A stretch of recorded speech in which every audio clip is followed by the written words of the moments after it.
There is a wooden box. It is not large. A strong man could carry it under one arm, and the man carrying it now is strong, though he walks carefully, the way you walk when you are holding something you have been told not to drop. The box is plain, unpainted, the kind of box a merchant might use for spices or a soldier for letters from home. There is nothing on the outside to tell you what is inside. Inside is an empire. Inside, wrapped in cloth so the bronze fittings will not scratch, is a band of gold and pearl that has rested on the heads of men who believed they were chosen by God. Inside is a length of cloth dyed a purple so expensive that, for centuries, the wearing of it by the wrong person was a crime punishable by death. Purple drawn drop by drop from the crushed glands of sea snails, 10,000 of them for a single hem.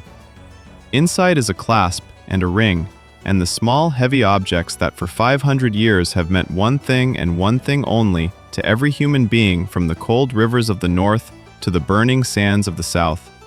That the man who holds these is the master of the world, and they are being put in a box. The man carries the box down to the harbor at Ravenna, where a ship is waiting. The ship will sail east, across a sea the Romans once called, without embarrassment, our sea, because they owned every coastline it touched. It will carry the box to a city on the far shore, a newer city, a richer city, a city that still has an emperor and intends to keep him. And there, in that distant capital, the regalia of the Western world will be received and noted and quietly stored away. A gift, a surrender, a set of objects no longer attached to a living throne. Because in the West, there is no longer a throne for them to sit on. That is the part that should stop you. Not the box, not the gold. The simple, almost clerical fact underneath it all, that on this day, in this year, the line of emperors that began with a man who called himself the son of a god, the line that ran for 5 unbroken centuries through Augustus and Nero and Trajan and Marcus Aurelius and 100 others, through triumph and madness and conquest and civil war, that line, in the West, simply ends. Not in battle, not in fire, not in a final heroic stand at the gates with the last legion forming a wall of shields against the dark. It ends with paperwork. It ends with a decision made by a tired general who looked at the throne and at the frightened teenage boy sitting on it and decided that the whole arrangement was no longer worth the trouble. Here is the thing that historians have argued about for 1,500 years, the thing that no one can quite settle, the thing that sits at the very center of this entire story like a stone you keep stepping around. Almost no one at the time noticed. There was no announcement that the Roman Empire had fallen. There could not have been, because the people living through it did not believe it had. The word fall is ours. We invented it later, looking backward, drawing a line on a map of time and writing beneath it, here. The people who actually lived on either side of that line felt nothing snap. They woke the next morning. They baked bread. They argued over property. They went to church, those who were Christian now, and most of them were. They paid their taxes to whoever was collecting them. The sun came up over the same hills. A few of them, a very few, scattered scholars and bishops in distant provinces, would later write a sentence or two about the year the last emperor was set aside. But they wrote it the way you might note that an old man, long ill, had finally died, with a kind of weary, unsurprised sadness, not as the end of the world. And that is the first mystery. That is the thing we are going to walk into together, slowly, carefully, over the hours ahead. Because the largest, the most powerful, the most self-confident civilization the world had ever produced did not end the way civilizations end in our imaginations. It did not end in a single catastrophic afternoon. It ended so gradually, so quietly, in so many small, overlooked ways spread across so many decades, that the men carrying the box to the ship did not understand they were carrying the last of something. They thought they were just moving some objects. They were closing a chapter that had been open for 1,200 years. There is a temptation when we tell this story to reach immediately for the dramatic image. The barbarian at the gate, the torch in the night, The screaming, the burning, the marble columns crashing into the streets. We have been taught to picture the fall of Rome as an explosion, a sudden violent rupture, a wall breached, a city sacked, an emperor cut down on the steps of his own palace while the sky turns red. And some of that did happen. We will see it. We will stand in the streets of Rome on the day the unthinkable arrives. On the day the city that had not seen a foreign enemy inside its walls for 800 years hears the horns of an invading army for the first time in living memory, and for the first time in the memory of memory itself. We will be there. I promise you that. But that is not where the empire died. The empire did not die on the day Rome was sacked. By the time Rome was sacked, the empire had been dying for a very long time, in ways that were invisible to almost everyone alive, in ways that are only visible to us because we are standing 2,000 years downstream, looking back at the whole river at once. The empire died in tax records. It died in the slow silting up of harbors no one had the money to dredge. It died in the quiet abandonment of farms whose owners could no longer afford the soldiers who protected them, or the taxes that paid the soldiers, or the bribes that paid the men who collected the taxes. It died in the gradual replacement of Roman soldiers with foreign ones, and then of foreign soldiers serving Rome with foreign soldiers serving themselves. It died in 1,000 small surrenders, each one reasonable, each one defensible, each one made by an intelligent person doing the best they could with a bad situation, and each one bringing the end a little closer. That is the version of the story almost no one tells, because it is harder to tell, because there is no single villain in it, because it does not fit in an afternoon. But it is the true one, and by the time we are finished, you will understand it not as a list of dates and battles, but as something you can feel in your own chest. The strange, slow, almost unbearable experience of living inside something enormous as it comes apart around you, one piece at a time, while everyone insists, right up until the very end, that everything is fine. So, I am going to ask you to do something difficult. I am going to ask you to forget that you know how this ends. I want you to walk into the last centuries of Rome the way the people who lived there walked into them, without the map, without the dates, without the comfortable distance of knowing it all worked out, eventually, into the world we live in now.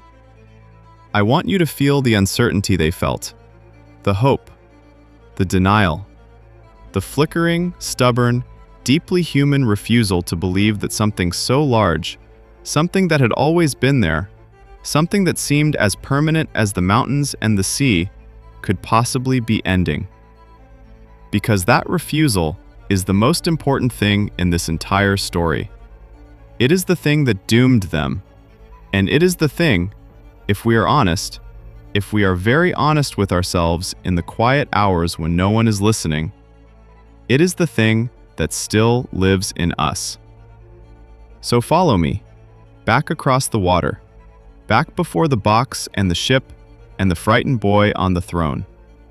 Back to a time when no Roman alive could have imagined that any of this was coming, when the empire was so vast and so certain of itself that the idea of its ending would have seemed not frightening, but absurd, like worrying that the sun might forget to rise. That is where the dying begins. Not in fire, in confidence. To understand how something ends, you have to understand what it was when it believed it would last forever. So let us begin there, at the height, at the noon of the Roman world, the brief golden hour before the long afternoon, when the empire stretched from the rain-soaked walls of northern Britain to the date palms of the Persian frontier, from the cold forests of Germany to the cataracts of the Nile. And a single traveler with a single coin in his pocket could walk, in theory, from one end of it to the other, along paved roads that ran straight as a drawn line for hundreds of miles, sleeping each night in towns that spoke his language and worshipped his gods and obeyed his emperor and used his money. This was the 2nd century. The historians who came later, the ones who loved this empire and mourned it, would call this the happiest age in the history of the human race. They were exaggerating. There were slaves in this golden age, more slaves than free men in many places, and we will not forget them. There was cruelty and plague and the casual industrial-scale slaughter of human beings for entertainment in arenas across the entire civilized world. The golden age was gold only if you were standing in the right place, and most people were not. But there was something real underneath the exaggeration. For a stretch of perhaps 100 years, an enormous portion of humanity lived inside a single political order that mostly worked. The roads were safe. The seas were nearly free of pirates for the first and almost the only time in the ancient world.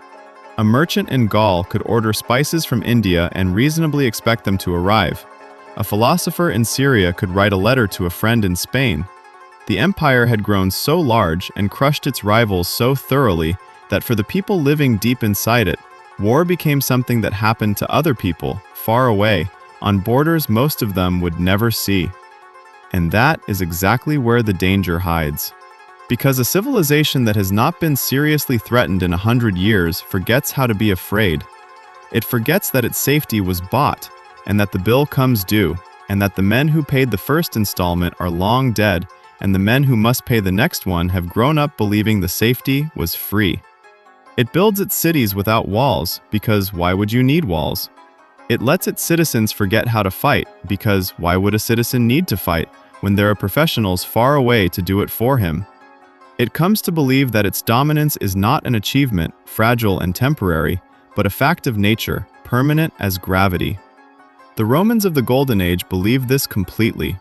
They had a word for the world outside their borders, barbaricum, the land of the barbarians, and they thought of it the way we might think of the dark ocean floor. Vast, yes, and full of strange and dangerous things, but fundamentally separate, fundamentally beneath them, fundamentally not their concern. The barbarians were a nuisance on the edges, a problem for the army. They were not, could not be, a threat to the thing itself. The thing itself was eternal. Roma Eterna. Eternal Rome. They stamped it on their coins. They carved it into their temples. They believed it the way you believe the floor will be there when you put your foot down in the dark. No one carves a word like eternal into stone unless, somewhere underneath, they have begun to be afraid that it might not be true. But that fear was still far away, in the golden noon. It had not yet surfaced. It was sleeping, the way a sickness sleeps in a body that still feels strong, the way a crack sleeps in a beam that is still holding the roof up perfectly well, the way the future sleeps inside the present, already decided, already coming, invisible to everyone, but waiting all the same. We are going to watch that sickness wake up. We are going to watch the crack spread. And we are going to begin, as these things so often begin, not with an enemy, but with a death no one thought was important at the time. He was a soldier, and we do not know his name. We know almost nothing about him, in fact, except the shape of his life, which was the shape of 10,000 other lives in the legions of the East. He had marched that year far beyond the familiar world, across the rivers and the deserts to the edge of the great rival empire, the only power on earth the Romans truly respected, the Persians, whose cities were old when Rome was a village of mud huts on a hill. There had been a war, as there was always, eventually, a war. The Romans had won it, more or less, the way they usually did. They had taken a great city. They had sacked its temples. They had filled their wagons with gold and silver and silk, and the small, portable wealth of a civilization older than their own. And somewhere in that city, perhaps in a temple, perhaps in a well, perhaps in the breath of a dying prisoner, no one will ever know, something else got into the wagons. It traveled home with the army. It did not announce itself. It rode in the lungs of men who felt, at first, only tired. A soldier would wake one morning with a fever and a headache he blamed on the wine. By the third day, there would be a rash, and a terrible thirst, and a black despair he could not explain. By the end of the second week, he was often dead, his body covered in dark pustules, his eyes sunk into his skull. And by then he had breathed on a dozen others, and they had breathed on a dozen more, and the thing was loose, and it was moving along the roads, those beautiful, straight, well-maintained Roman roads, the pride of the empire, the arteries that carried law and grain and soldiers to every corner of the world. The roads carried this too. The roads carried it everywhere. We call it the Antonine Plague now, after the family name of the emperor who reigned when it struck. The Romans did not call it anything so tidy. They called it the pestilence, the dying, the wrath of the gods. They did not know what it was. They still do not, entirely. Even now, with all our instruments, the historians and the doctors argue about exactly what disease it was. Smallpox most likely, or something like it, something the Mediterranean world had never met before and had no defense against, no memory in the blood, no immunity built up over generations of exposure. It arrived in a population that was, in the medical sense, a dry forest that had never burned. It burned. No one knows how many it killed. The honest answer is that no one counted, because in the worst years there was no one left to count. The estimates run from 2 million to 10 million people. In the crowded cities, the dead were carried out in carts, the way the reference world of an ordinary Roman morning had once carried out the few unlucky souls who died in the night. Except now the carts ran all day, and there were not enough of them, and not enough men to drive them, and the bodies piled at the edges of the roads outside the gates, and the smell of them reached the inner districts when the wind turned wrong. In the legions, it was catastrophic. Whole units simply ceased to exist. A fort on the northern frontier that had held 500 men at the start of a season might hold 80 by the end of it. Not from battle, not from any enemy a soldier could fight, but from the invisible thing in the air, the thing that killed the strong young man in the next bunk and left the old cook untouched, for no reason anyone could see, by no logic any priest could explain. And here is the first crack. Here is the place where, if you knew where to look, you could have seen the future beginning to arrive. The empire ran on people. That sounds obvious, almost too obvious to say, but it is the single most important fact in this entire story, and the Romans themselves never fully grasped it. Every legion was a certain number of men. Every farm was a certain number of hands. Every tax was a certain number of people earning enough to pay it. Every city was a certain number of mouths that had to be fed, and a certain number of backs that did the feeding. The whole vast machine, the roads and the armies and the granaries and the courts and the games and the temples and the marble, all of it rested, in the end, on the simple arithmetic of how many human beings were alive to hold it up.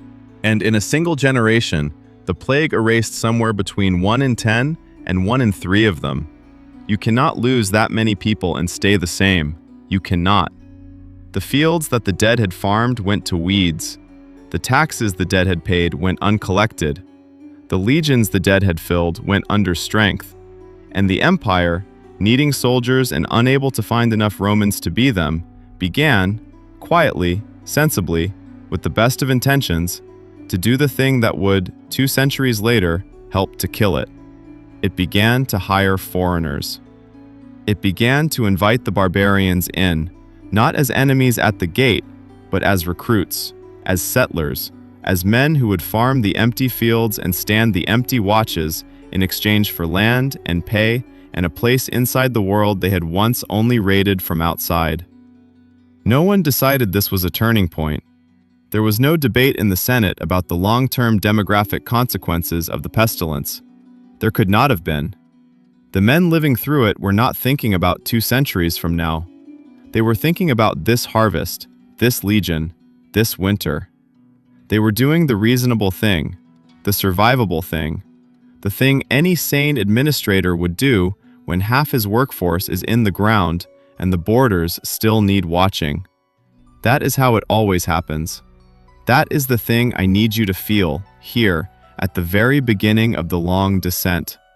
The fall of Rome was not built out of mistakes. It was built out of reasonable decisions.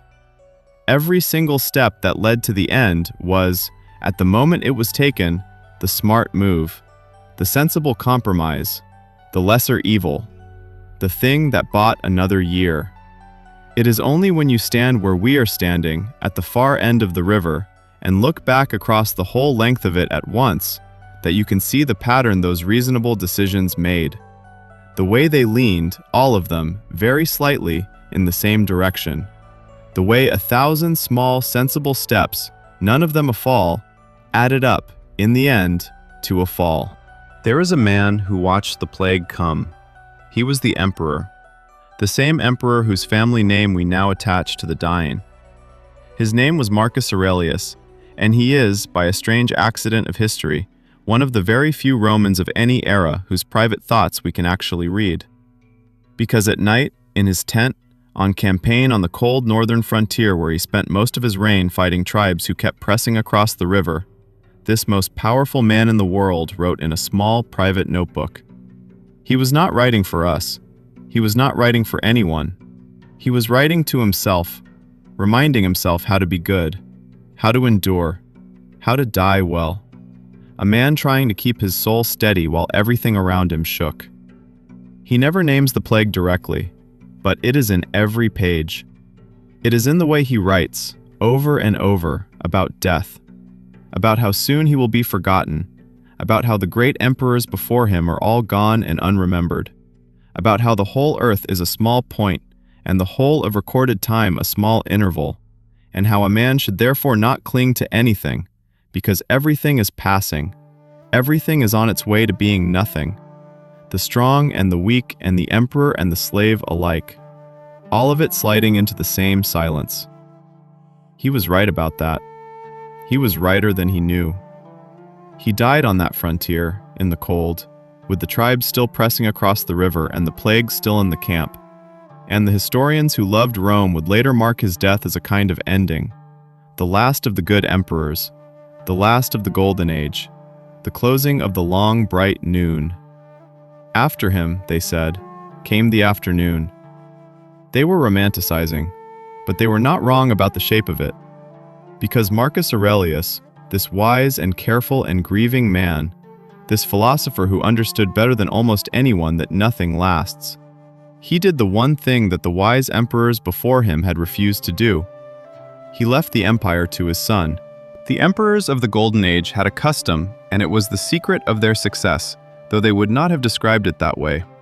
None of them had a son who lived to inherit, and so each of them, needing an heir, had been forced to choose one, to look across the whole of the Roman aristocracy and select the most capable man he could find, adopt him, train him, and hand him the world. It was succession by merit, more or less, by the standards of the ancient world. It produced a string of able rulers because each ruler was chosen for ability. Marcus had a son, a living, healthy son, and he loved him the way fathers do, and he could not bring himself to pass him over. The son's name was Commodus, and with Commodus, the afternoon begins. Picture a young man who has been told his entire life that he is a god. Not in the loose, flattering way that all emperors were flattered. Commodus came to believe it. He had been raised inside the palace, surrounded from infancy by people whose lives depended on agreeing with him, who laughed when he was amused and trembled when he was not, who could be sold or beaten or killed at his word and knew it. He had never once in his whole life met resistance that did not immediately collapse. Imagine what that does to a person. Imagine growing up never hearing the word no from anyone who mattered. Imagine reaching adulthood having never had a single one of your impulses checked by consequence. His father had spent his nights writing about humility, about how the emperor is just a man, about how power is a trust and a burden and a thing to be wielded with restraint. The son spent his nights deciding he was Hercules reborn. He had himself depicted as the demigod, draped in a lion skin, carrying a club. He renamed the months of the year after his own titles. He renamed Rome itself after himself. The eternal city, the city of 1,000 years, was to be called the colony of Commodus. And then, in the act that scandalized the Roman elite more than any other, he went down into the arena himself, the emperor, the master of the world, and fought as a gladiator. This was not bravery. The fights were rigged. His opponents were given wooden weapons or were crippled before they faced him, or simply understood that to win was to die. He killed exotic animals by the hundred, shooting them with arrows from a safe platform while the crowd was required to cheer. He charged the city an enormous fee for each appearance, money the treasury could not spare, and he made the Senate, the proud old Senate, the descendants of the men who had conquered the world, sit in the front rows and applaud, and chant his titles and pretend, with the fixed smiles of frightened people, that what they were watching was glorious rather than grotesque. You can feel the room, can't you? You can feel the senators in the front row. Men of 60 and 70, with consular ancestors and family names older than the empire, sitting in the sun, watching a deranged young man in a lion skin slaughter a tethered animal, and clapping. Clapping because the alternative to clapping was death. Clapping while the thing they had given their whole lives to serve revealed itself in front of them to be a costume on a child. That is the moment the spell breaks. Not for the people in the cheap seats. They loved the spectacle. They always loved the spectacle. The spectacle was the point. But for the men who actually ran the machine, the senators and the generals and the great administrators, something quietly died in that arena. The idea that the emperor was the embodiment of Roman virtue, the best of them, the keystone of the whole arch, that idea had been the thing that held the loyalty together, and it could not survive the sight of Commodus in his lion skin. They killed him in the end, of course, his own people, his mistress and his chamberlain and the commander of his guard, working together out of simple terror that they would be next on his list. They tried poison. He vomited it up. So they sent his own wrestling partner, a man named Narcissus, to strangle him in his bath. The master of the world, the god, the new Hercules, died naked and wet at the hands of an athlete he had trusted, and his body was wrapped and smuggled out of the palace in the dark, and the Senate, when they heard, passed a formal decree that his name be erased from every monument in the empire. And here is where the floor gives way. Because when they killed Commodus, they did not just kill a bad emperor. They broke something that could not be put back. For 200 years, the transfer of power had followed a rule, bloody sometimes, contested sometimes, but a rule, a recognized process, a sense of how it is done. And in the chaos after Commodus, that rule simply dissolved. The men who had killed him put an old senator on the throne, a decent man, who lasted less than 3 months before the imperial guard, the Praetorians, the elite soldiers stationed in Rome itself, the only armed force in the capital, decided they did not like him and cut him down in his own palace. And then the Praetorians did something that no Roman would ever forget, and that no later defender of the empire could ever fully explain away. They auctioned the empire. Literally. They stood on the walls of their fortified camp and announced that the throne of the world was for sale to whoever would pay the highest bribe to the soldiers. 2 wealthy men actually bid against each other, shouting their offers up at the soldiers on the wall, raising the price, promising more and more gold per man, while the city watched in horror. A rich old senator won. He paid an enormous sum, a fortune, to every soldier in the guard, and they let him in, and they proclaimed him emperor, and he ruled the Roman world for 66 days before the armies on the frontiers, the real armies, the legions, who had not been consulted and who despised the guard's presumption, marched on Rome and ended it. 66 days. The man who bought the world kept it for 66 days, and then he was executed in his own palace by a single soldier, abandoned by everyone, weeping, asking what he had done to deserve it. What he had done was win an auction. That was all. That was the whole of his crime and the whole of his career. I want you to sit with this, because it is the hinge of everything that follows. The emperor was supposed to be the keystone, the single point that held the arch of the world together, sacred, untouchable, chosen by the gods. And in the space of a single terrible year, the Romans learned a lesson they could never again unlearn: that the emperor was not chosen by the gods at all, that the emperor was chosen by whoever had the swords, that the throne was not a sacred thing but a prize, and that the prize went not to the best man, not to the rightful heir, not to the wisest or the bravest or the most beloved, but to whoever could pay the soldiers most, or kill the current occupant fastest, or march on the capital with the largest army. Once an army knows it can make an emperor, it never forgets. And every army on every frontier had just watched it happen. For the next 100 years, and this is the part of the story that even people who think they know about Rome usually do not know, because it is 100 years of almost unbearable confusion, 100 years that resists every attempt to tell it as a clean story. The Roman Empire would tear itself apart over and over and over again, in a slow-motion catastrophe so prolonged and so chaotic that it does not even have a proper dramatic name. The historians call it, with academic understatement, the crisis of the 3rd century. It deserves a worse name than that. Let me try to make you feel what 100 years of it was like, because the numbers alone will slide right off you. The numbers are too large to mean anything. So instead, I want to take you to a single place and let you stand there and watch the century pass over it like weather. Go north. Go to the great river that formed the empire's frontier across the cold middle of the continent, the Danube, wide and slow and gray, with the Roman world on one bank and the barbarian world on the other. There is a watchtower here, one of hundreds, strung along the river like beads, a square stone tower with a wooden top, manned by a handful of soldiers, close enough to the next tower that a signal fire lit on one can be seen by the next and the next and the next, so that a warning can race down the whole length of the frontier faster than any horse. Every night, the men on watch light a small fire in an iron basket at the top of the tower. It means, all is well, the line holds, we are here. The next tower sees it and lights its own and confirms, we are here too. Up and down the river, every night, for 200 years, the fires have been lit. A child born in the shadow of that tower would grow up watching the fires the way you might grow up watching streetlights come on at dusk. They were simply part of the world. They had always been there. They always would be. Hold the image of those fires. We are going to come back to them. We are going to come back to them more than once, across the centuries, and I am going to ask you to remember what they meant, and to notice, each time, what has changed.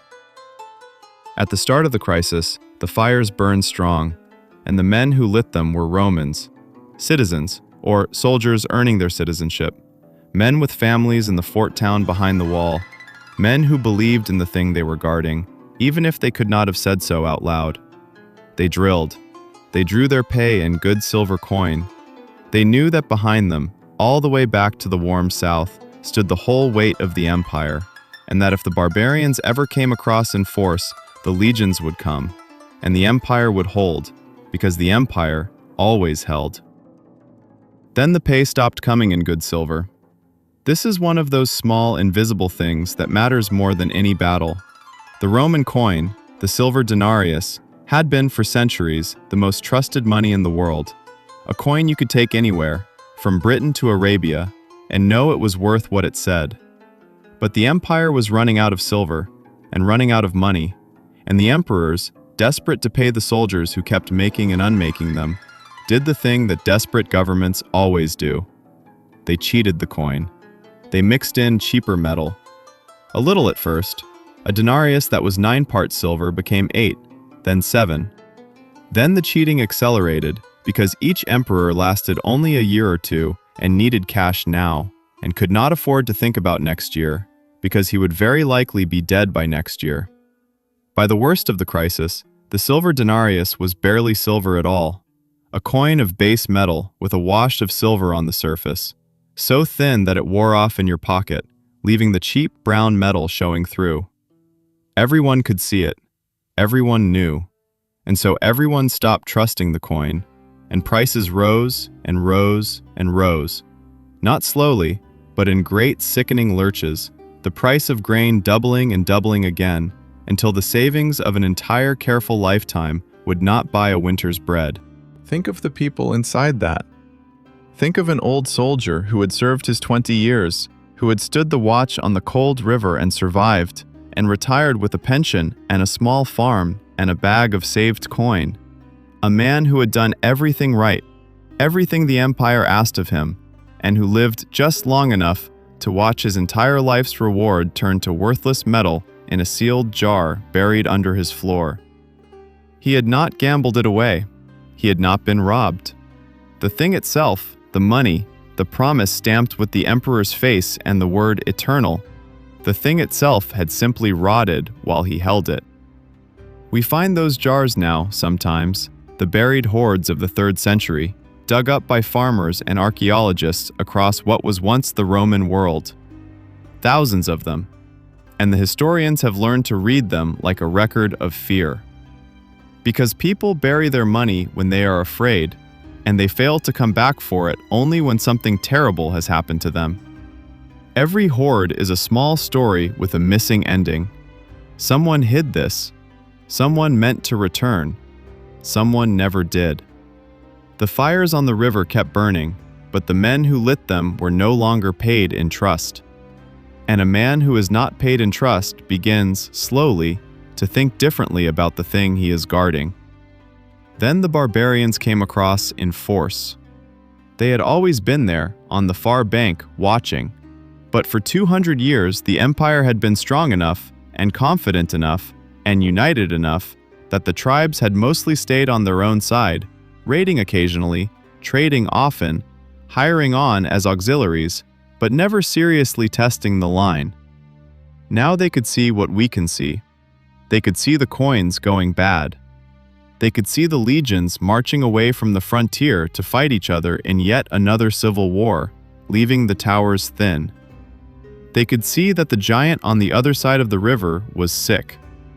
And they came across. Not in a single great invasion, that is the cinema version, but in waves, in raids that grew bolder each year, in great migrating masses of people pushed from behind by other peoples, pushed in turn by climate and hunger and the pressure of still other peoples far out on the eastern steppe, whose names the Romans did not even know. The Goths came down to the river and across it.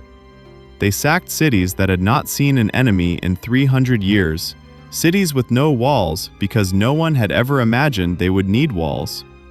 They carried off thousands into slavery. They got into ships and raided the coasts of the inner sea, the Romans' own sea, the sea they thought they owned. And one year, deep in the worst of it, a Roman emperor marched north to drive the Goths back across the river, and he did not come back. His army was ambushed in the marshes. He was killed. His body was never recovered, and the Goths, the story goes, took his severed head as a trophy. It was the first time in the long history of Rome that an emperor had been killed in battle by a foreign enemy. It would not be the last. The thing that could not happen had happened, and once a thing has happened, it can happen again, and everyone knows it can. And still, that was not the bottom. The bottom, the single most humiliating moment in the 1,000-year history of Rome, the moment that no Roman could speak of without flinching, came a few years later, far to the east, on the Persian frontier. The emperor there was a man named Valerian. He was old and serious, and by the standards of that desperate century, not a bad ruler. He marched east to deal with the Persians, who had been raiding the eastern provinces while the empire bled itself in the north. He met the Persian king in battle, and he lost. And worse than lost, he was captured, taken alive. The emperor of Rome, the master of the world, the living embodiment of the eternal city, was taken prisoner by a foreign king and never released. The Persians, who had their own long memory of Roman arrogance, did not let him die quickly. The stories of what they did to him are so terrible that we cannot be certain they are true. that the Persian king used the captured emperor as a human footstool, stepping on his bent back each time he mounted his horse. That when Valerian finally died in captivity, broken and humiliated after years as a living trophy, his body was flayed, the skin dyed red and stuffed and hung in a Persian temple as a permanent monument to the day a Persian king captured the Lord of the Romans. We do not know if all of that is true. The Romans who recorded it were Christians, writing later, and Valerian had persecuted the Christians, and they were not sorry to see him suffer. But the core of it is certain. The emperor of Rome was taken alive and died a prisoner in a foreign land, and everyone, everywhere, from the cold river in the north to the date palms in the south, heard of it. And every one of them understood what it meant. The giant was not just sick. The giant could be beaten. The giant could be captured. The giant could be made into a footstool. And then the empire did something that, for a while, looked like dying. It came apart into 3 pieces. In the far west, in Gaul, in Spain, in Britain, the local armies and the local elites looked at the chaos in the center, at the parade of emperors who lasted a season and then died screaming, at the Persians in the east and the Goths in the north, and the worthless coins and the uncollected taxes, and they made a quiet, practical, almost reluctant decision. They stopped waiting for Rome to save them. They proclaimed their own emperor, a local man, a soldier, someone who was actually there, who could actually defend them, who would actually answer when they called. They did not think of themselves as rebels exactly. They thought of themselves as Romans who had been abandoned and who were doing what needed doing. They called it the Gallic Empire. It had its own emperors, its own coins, its own capital, its own legions. It lasted 14 years. In the Far East, the same thing happened, but stranger and more glorious. A great caravan city in the Syrian desert, a city of palms and trade and astonishing wealth called Palmyra, had long been a Roman client, useful, loyal, half Roman, half something older. When the Persians captured Valerian and the eastern provinces lay open and undefended, it was the army of Palmyra, not the army of Rome, that drove the Persians back. And the ruler of Palmyra, after her husband's mysterious death, was a woman, Zenobia, who claimed descent from the queens of Egypt, who spoke many languages and read philosophy, and rode at the head of her own armies. She looked at the broken empire, at its inability to defend the lands she had just saved, and she took them. Egypt, the grain of the Roman world. Syria, much of the east. She minted coins with her own face and her son's, and the imperial title, and for a few short years, a desert queen ruled a third of the Roman world from an oasis in the sand. So picture it now, at the very bottom of the century. The thing that had been one empire, one law, one coin, one world stretching unbroken from the cold northern ocean to the African desert, was 3. A western piece ruled from Gaul. A central piece, the rump, the old heart, fighting for its life in Italy and the Balkans. An eastern piece ruled by a desert queen. And all around the edges, the barbarians pressing in, and a new plague sweeping through, the plague of Cyprian, named for the bishop who described the dying. A disease that at its height was said to be killing 5,000 people a day in the city of Rome alone. Anyone watching at that moment would have said, "This is the end. This is how it finishes." The great empire is breaking into pieces the way a frozen lake breaks in spring. And the pieces are drifting apart, and they will never come back together. And in 50 years, there will be no Rome at all. Only the memory of it, and the ruins. They would have been wrong. And the way they were wrong is one of the most extraordinary things in this entire story. And also, in a sense we will only understand at the very end, one of the most tragic. Because Rome did not die in the 3rd century. Rome saved itself. It saved itself the way a drowning man saves himself. Not gracefully, not gently, but with a violent, convulsive strength that comes from somewhere below thought, from the deep animal will to not, yet, stop existing. Out of the chaos of the barracks emperors, the endless parade of generals murdered by their own troops, there finally emerged a series of hard men, soldiers from the rough Balkan provinces, men with no education and no noble blood and no philosophy, men who had clawed their way up through the ranks in the worst years and who had exactly one quality in common. They were extraordinarily, ruthlessly competent at war.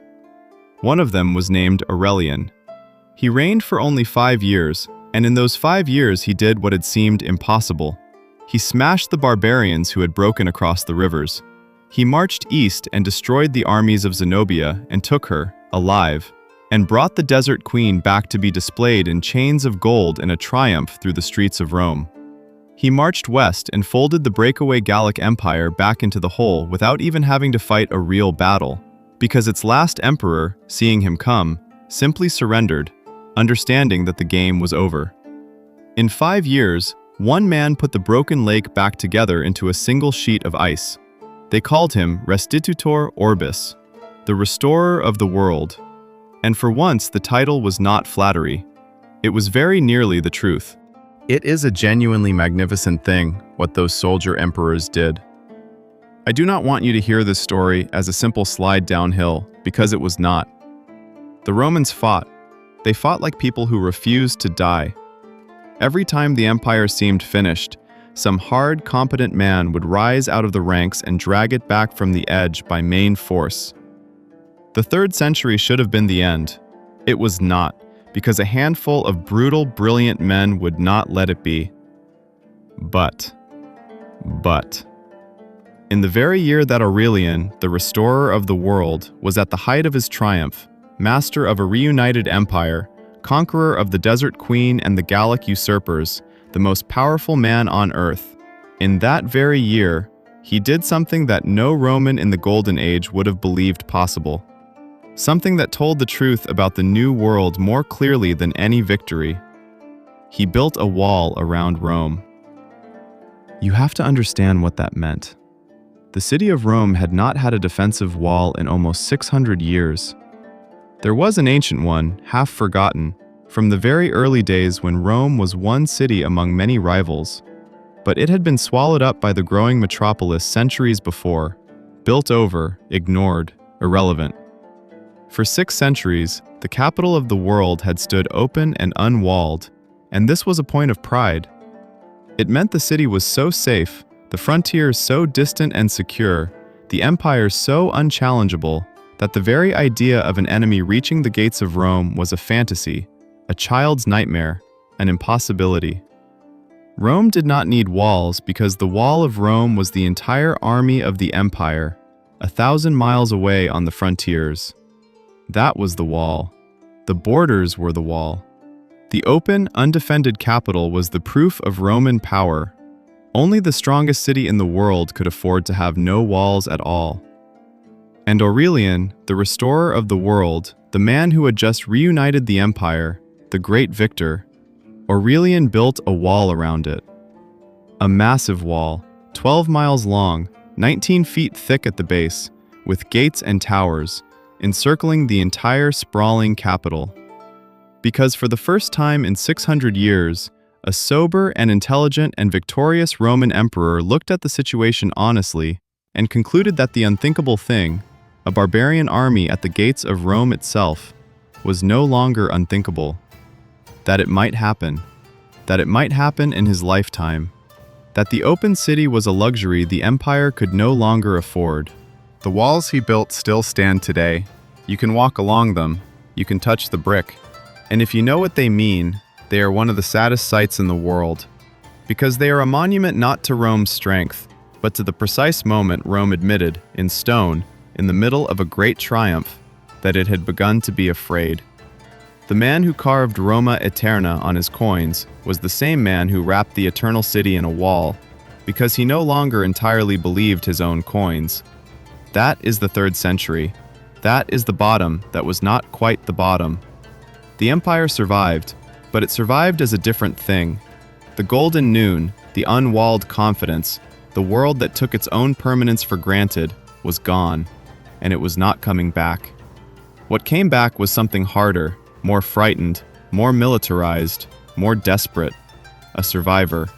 A patient who lives, but who is never again well. who must now organize his entire remaining life around the management of a sickness that will, eventually, in its own slow time, return. And the man who organized that new, hard, frightened survival, the man who took the convulsing patient and strapped him down and rebuilt him from the ground up into something that could endure, was a soldier's son from the Balkans named Diocletian. And what he did, the cure he applied, was so radical, so total, so transformative, that historians have argued ever since about whether he saved the Roman Empire or quietly, with the best of intentions, killed the thing that had made it Rome. He started from a simple, brutal observation, the kind of observation that only a man who had climbed up through the slaughter of the 3rd century could make without flinching. The problem, Diocletian saw, was that the empire was too big for one man to defend, and too tempting for one man to be trusted with. Every emperor for 100 years had been murdered by the army, because the empire was a single prize, and whoever held it was a target for every ambitious general on every frontier. And no single emperor could be everywhere at once. When he marched east to fight the Persians, the Goths poured across the Danube. When he raced north to the Danube, a usurper rose in Gaul. One man, one throne, one prize, one target. It could not work. It had not worked for a century. The corpses proved it. So Diocletian did something that would have been unthinkable to any earlier Roman. He cut the empire in half. He took a colleague, a fellow soldier he trusted, and made him a second emperor, an equal, ruling the west while Diocletian ruled the east. And then, because two were not enough to cover all the frontiers, and because he needed a clear plan for succession to stop the murdering, he cut it again. Each of the two senior emperors took a junior emperor, a deputy and designated heir, so that there were now 4 men ruling the Roman world together. The Tetrarchy, the rule of 4, stationed at 4 different points near the 4 most dangerous frontiers, each able to respond to a crisis without leaving the rest of the empire naked. It was, on paper, brilliant, and for 20 years it worked. The frontiers were defended.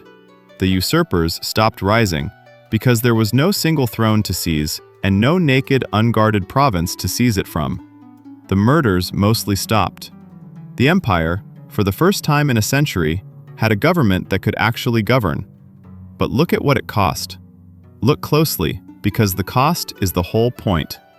To run 4 imperial courts instead of 1, the empire needed 4 times the administration, 4 sets of palaces, 4 sets of officials, 4 sets of guards, 4 capitals, none of them Rome. To pay for the swollen army that the soldier emperors had built, and now for this swollen government on top of it, the empire needed taxes on a scale it had never imagined. And to collect those taxes reliably, in a world where the coin was worthless and trust was gone, Diocletian built the most elaborate, most intrusive, most suffocating system of control in the ancient world. He took a census of everything, every field, every farmer, every vine, every olive tree, every ox.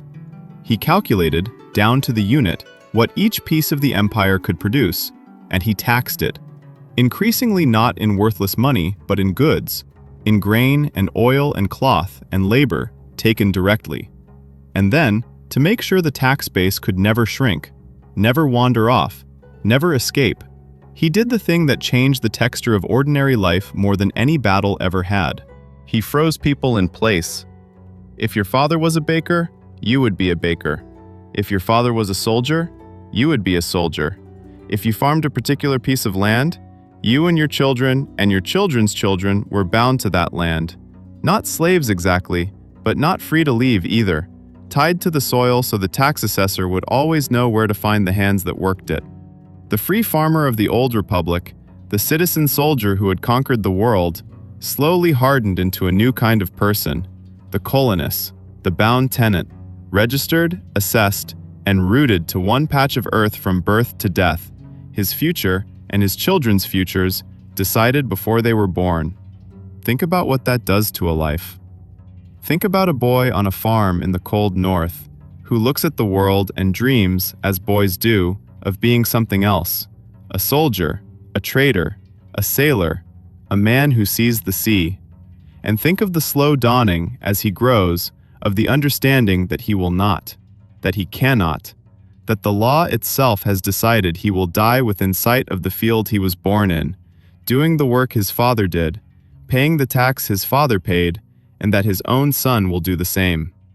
The empire had decided that the only way to survive was to stop being a place where a person could move and become a place where every person was pinned to a known spot like a specimen in a collection, so the great machine of taxation could always find them. The freedom that had defined Rome, the freedom that the proudest Romans had boasted of, the freedom that supposedly separated the citizen from the barbarian and the slave, was being quietly traded away, piece by piece, in exchange for survival. And almost no one objected, because the alternative seemed to be death, and a frozen life is, after all, still a life. Diocletian even tried to freeze prices.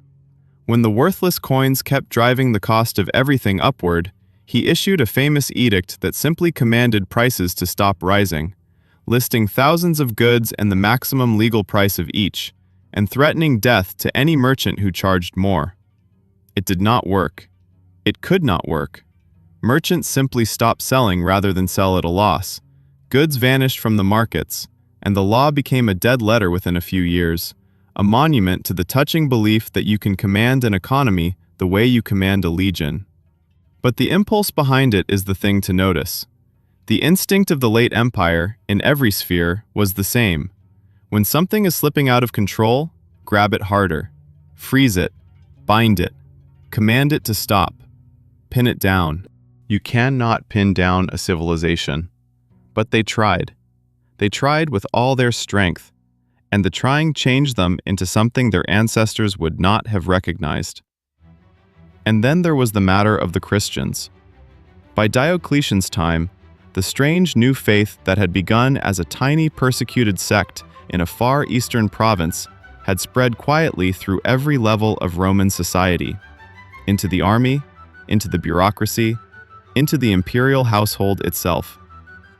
The old emperors had mostly ignored it or harassed it in fits and starts. Diocletian, the great organizer, the man who could not bear a variable he had not controlled, decided to solve it. He launched the largest and most systematic persecution in Roman history, burning the scriptures, leveling the churches, stripping Christians of rank, and finally, torturing and executing those who would not sacrifice to the old gods. It was a vast effort. It was a thorough effort. It was the empire applying its full administrative might to the eradication of a belief. And it failed completely. That too you should hold on to. Because within a single generation, within the lifetime of people who had watched the churches burn, the very next great emperor would not only stop persecuting the Christians, but would join them, and would make their forbidden faith the faith of emperors, and would set in motion the process by which the cross would replace the eagle as the symbol of the Roman world. The thing Diocletian spent the end of his reign trying to destroy would, almost immediately, inherit the empire he had rebuilt. He never saw it. He did the one thing no other Roman emperor had ever voluntarily done. He retired. He abdicated, walked away from the throne of the world while still alive and still in power, and went home to a vast fortified palace on the Adriatic coast to grow vegetables. When his old colleagues, years later, begged him to return and take up power again to settle a new round of civil wars, he is said to have replied that if they could only see the cabbages he had planted with his own hands, they would never ask him to trade that piece for the throne again. There is something almost unbearably human in that. The hardest man of his age, the great organizer, the rebuilder of the world, the persecutor, and at the end of it all, the thing he loved, the thing he would not trade for the mastery of the earth, was a garden. He had spent his life learning that you cannot, in the end, command living things to do what you want. Perhaps the cabbages were the only subjects who had ever obeyed him honestly. He died in that palace, an old man, out of power, watching from a distance as the system he had built to bring order tore itself apart again the moment he let go of it.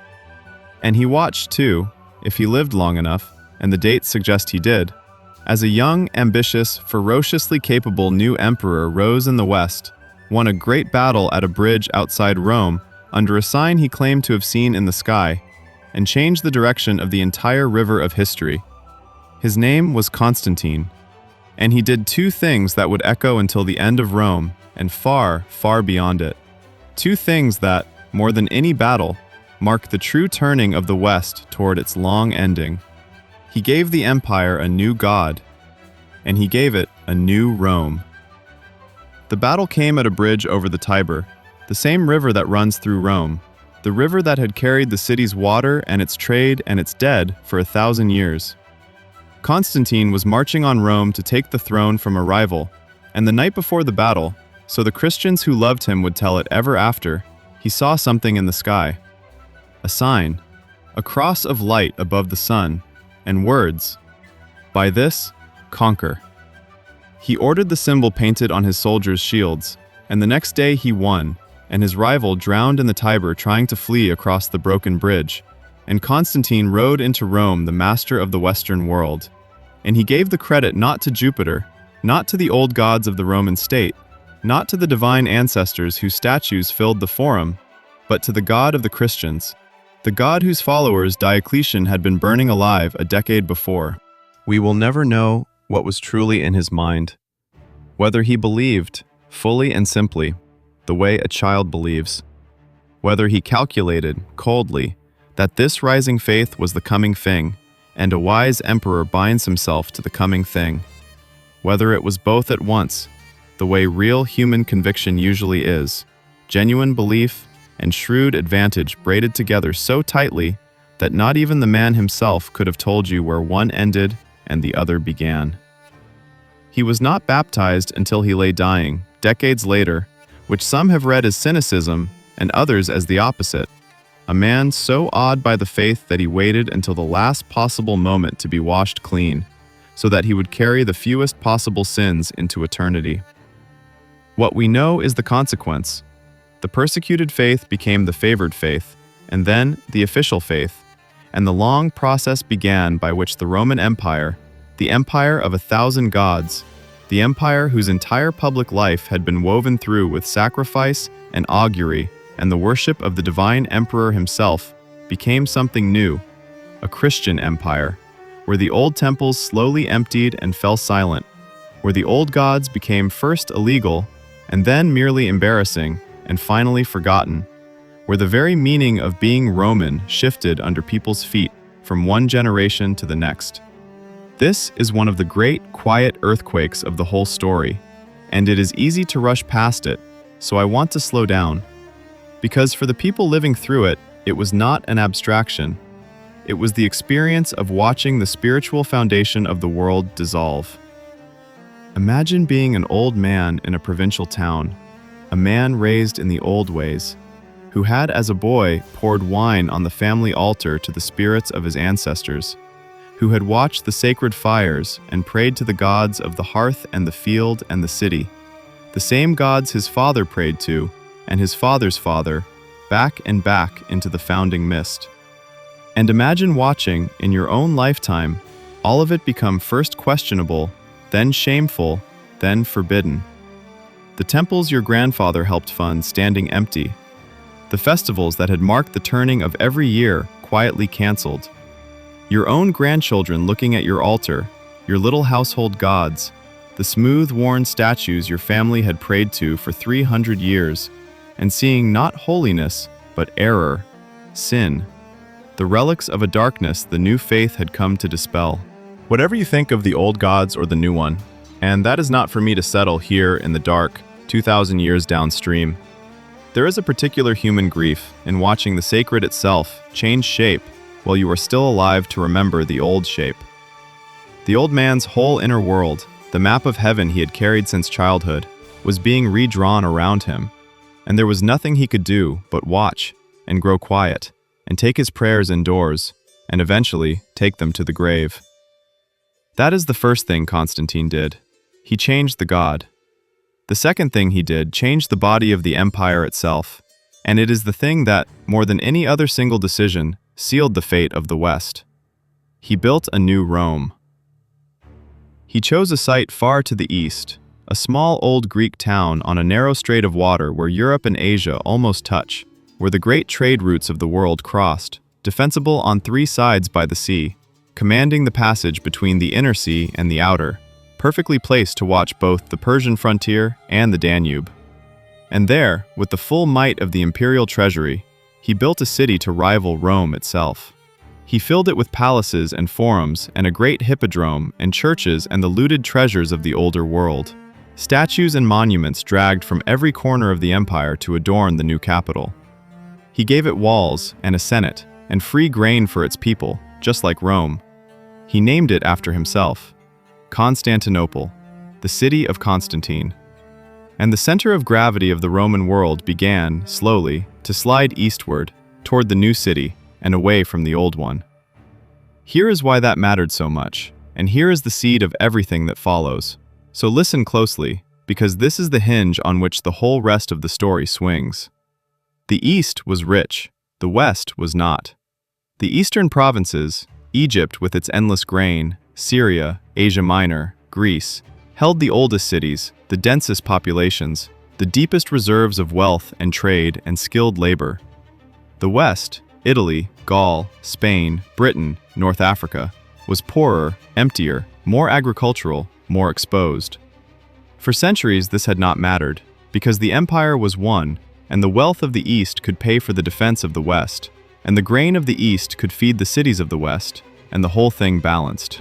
But once there were two emperors, two courts, two capitals, once the line that Diocletian had drawn down the middle of the empire hardened, over the generations, from an administrative convenience into something more like a real border, the balance broke. The rich East could pay for its own defense, with money to spare. The poor West could not. And so, as the centuries turned and the pressure on the frontiers grew, the two halves of the empire began, very slowly, to live two different lives. The East, secure behind its wealth and its great new capital and the most defensible city walls in the world, would grow stronger. The West, poorer and more exposed, with the longest and most dangerous frontiers and the smallest tax base to defend them, would grow weaker. And when the final crisis came, when the great wave finally broke over the frontiers, the East would have the resources to bend and survive and endure. And the West would not.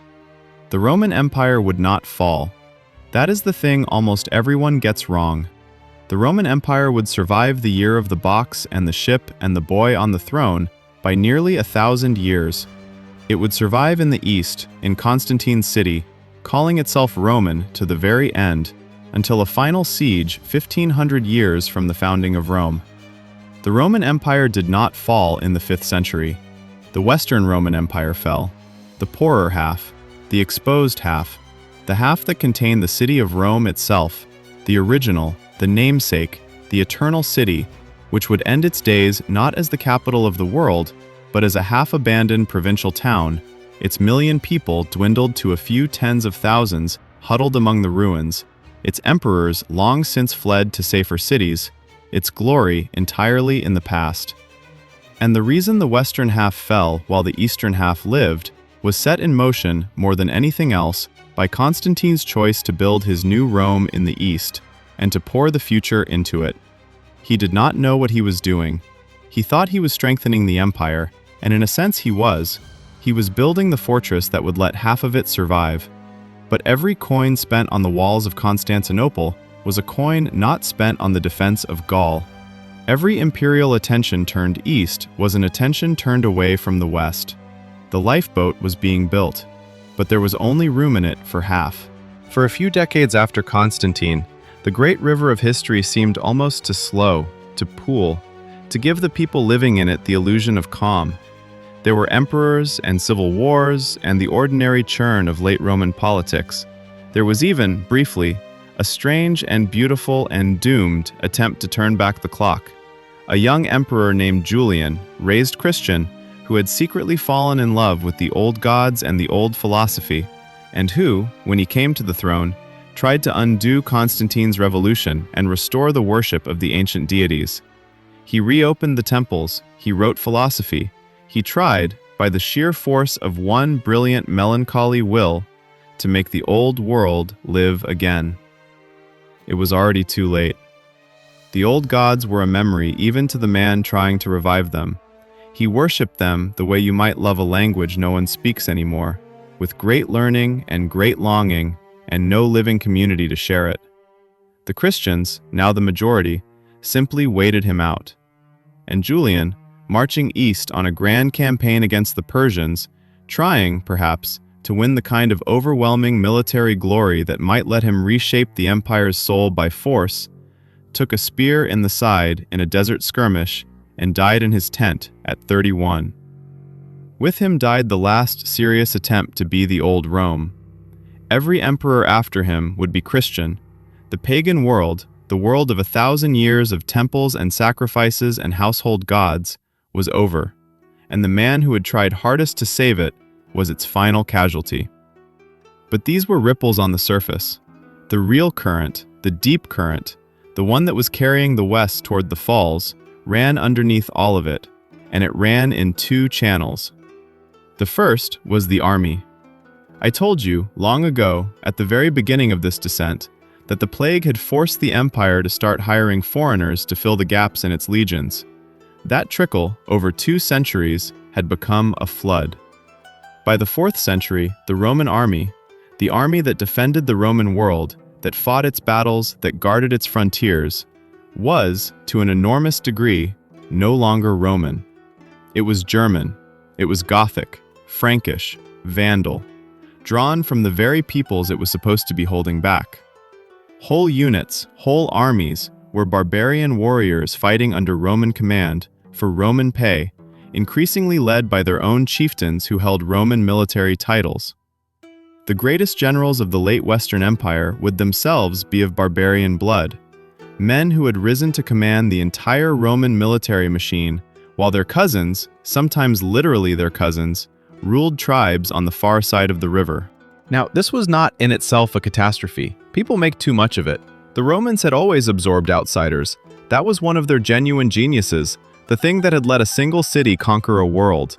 The willingness, unusual in the ancient world, to make a conquered enemy into a citizen, to let the son of a defeated foe become a Roman senator, to grow by absorption rather than only by domination. For a long time, the barbarians in the army were absorbed the same way.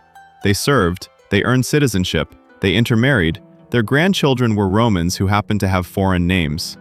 The machine of Romanization was powerful. It had digested everyone for 1,000 years. But it depended on one thing.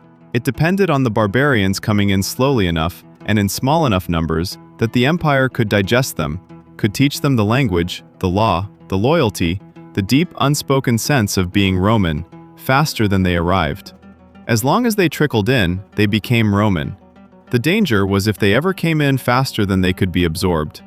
If they ever came in not as individuals seeking a place inside the world, but as whole peoples, whole nations, arriving all at once with their own kings and their own gods and their own armies and their own sense of themselves, too many and too fast to be digested. If that ever happened, the empire would not absorb them. They would absorb the empire. And far away, on the eastern edge of the great grass sea that stretches across the top of the world, something was about to happen that would push the barbarians across the river, not as a trickle of recruits, but as an entire terrified nation running for its life. The Huns were coming. No one in the Roman world had ever seen anything like them, and the descriptions that survive are soaked in terror. Wild horsemen out of the unknown east, who seemed to live their entire lives on horseback, who could ride and shoot at a full gallop, who appeared from nowhere across distances no settled people could imagine, who fought with a speed and a savagery that broke armies before the armies understood what was happening. We can strip away the Roman horror and see them more clearly now. A confederation of steppe nomads, superb mounted archers, displaced and driven westward by forces of their own. But to the peoples in their path, the explanation did not matter. What mattered was that the Huns were coming, and that no one could stand against them, and that the only thing to do was run. The Goths ran. An entire people, men, women, children, the old, the sick, their cattle and their carts and everything they could carry, fled westward ahead of the Huns until they came to the great river, the Danube, the old Roman frontier, the line of the watchtowers and the signal fires. And there they stopped, hundreds of thousands of them, packed along the northern bank, and they looked across the water at the Roman world, and they begged to be let in. Remember the fires. Remember the watchtowers, the little stone towers with the iron baskets at the top, the chain of lights that for 200 years had said, every night, all is well, the line holds, we are here. The men who lit them now looked across the river, not at a raiding party, not at a war band, but at a nation. A whole people crowded against the far bank in the cold, with the smoke of the Huns rising somewhere behind them, holding up their children, calling across the water. Let us in. Let us cross. We will be your subjects, your soldiers, your farmers. We will be Roman. Only let us in, because the thing behind us is worse than anything you can imagine, and if you do not open the river, we will all die on this bank. It was the largest decision the empire had faced in a century, and it was made, in the end, by an Eastern emperor named Valens, far away, weighing it as an opportunity. Here were hundreds of thousands of potential recruits, potential farmers, potential taxpayers, delivered to his frontier and begging to serve. The empire was always short of soldiers, always short of hands to work the empty fields. Let them in, settle them, enroll their young men in the legions, and the Gothic crisis becomes a Gothic windfall. It was, like every fatal decision in this story, the reasonable choice, the smart move, the thing a sensible administrator would do. He said yes. The fires on the river had said, the line holds, for 200 years. And now, by imperial order, the line opened. The Romans put the Goths across the river, in boats and on rafts, by the tens of thousands, day after day, until no one could even count them anymore.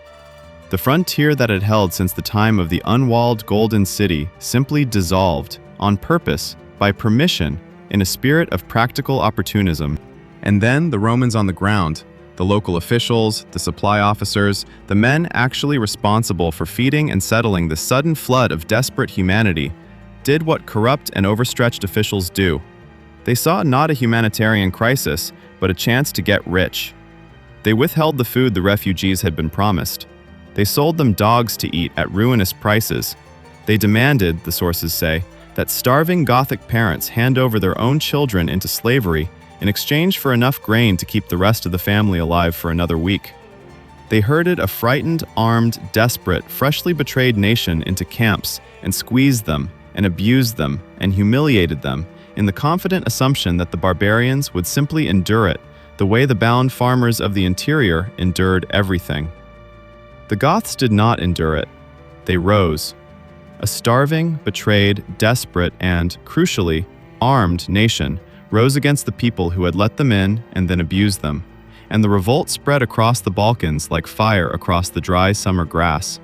The local Roman forces could not contain it. The Goths, fighting now not as raiders but for their very survival, with nothing left to lose and their families behind them, were ferocious in a way the comfortable provincial garrisons had never faced. And so the Emperor of the East, Valens, the same Valens who had said yes, who had opened the river, gathered the field army of the Eastern Empire, the great mobile force, tens of thousands of trained Roman soldiers, the iron core of the Eastern military, and marched north to crush the revolt and restore the order he had so badly mismanaged. He met the Goths near a city called Adrianople on a hot day and high summer in the year 378. What happened there is one of the worst defeats in the entire history of Rome, and it is worth understanding exactly how it unfolded, because it was not a glorious, tragic last stand. It was a blunder. It was the kind of disaster that comes from arrogance and impatience and the refusal to wait. Valens was offered reinforcements. The Western Emperor, his nephew, was marching to join him with a second army. Together, they would have overwhelming force. But Valens did not want to share the glory. He had bad intelligence that told him the Goths were fewer than they were. It was a brutally hot day, and he had marched his men for miles in the heat and the dust, with no water, so that they reached the Gothic camp already exhausted and parched. And then, instead of waiting, instead of resting his men or waiting for the Western army that was only days away, he attacked. Into the afternoon heat, against an enemy he had underestimated, with troops who were already spent. And while the Roman infantry was committed and entangled against the Gothic wagons, the Gothic cavalry, which had been away foraging, which the Romans had not properly accounted for, came thundering back onto the field and smashed into the Roman flank. What followed was not a battle. It was a slaughter. The Roman army was surrounded, pressed so tightly together in the killing heat that, the sources say, men could not raise their arms to use their weapons, could not even fall when they were killed because the press of bodies held the dead upright. The dust and the screaming and the heat and the sheer crush of it. 2/3 of the Eastern Field Army, perhaps 10,000, perhaps 20,000 of Rome's best soldiers, died on that field in a single afternoon. And the emperor died with them. Valens, the master of the Eastern Roman world, vanished in the chaos. His body was never found. One story says he was carried wounded into a small farmhouse, which the Goths, not knowing who was inside, set on fire, so that the emperor of Rome burned to death in an anonymous burning cottage, unrecognized, unrecovered, one more body in a field of thousands. An emperor killed by barbarians, and his army destroyed, on Roman soil, in the heart of the empire. It had not happened in this way, on this scale, in all the long centuries. A Roman writer of the time, looking back on it, would compare it to the worst military catastrophe in the whole of Roman memory, to the day, 600 years earlier, when Hannibal had nearly destroyed the Republic in a single afternoon. Except that Rome had survived Hannibal. Rome had been young then, and hungry, and full of citizens willing to die for it, and it had simply raised new armies and ground its enemy down over years. This was different. This Rome was old. It could not simply raise a new army of free citizen soldiers. It had spent centuries binding its citizens to their farms and filling its legions with foreigners. The army that died at Adrianople could not be easily replaced because the human material that had once made Roman armies, free, numerous, loyal, willing, had been slowly used up, taxed away, frozen in place, replaced. And the enemy was not a foreign power across a distant border that could be pushed back behind a line. The enemy was now inside the empire. The Goths were not going home. There was no home to go to. The Huns held it.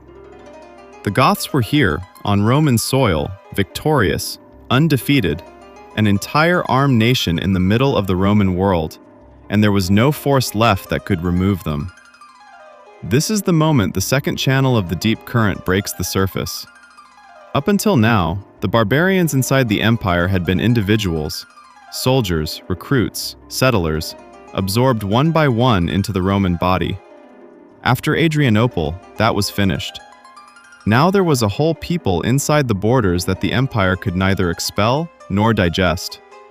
And the only thing the empire could do, the reasonable thing, the survivable thing, the lesser evil, the thing that bought another year, was to make a deal.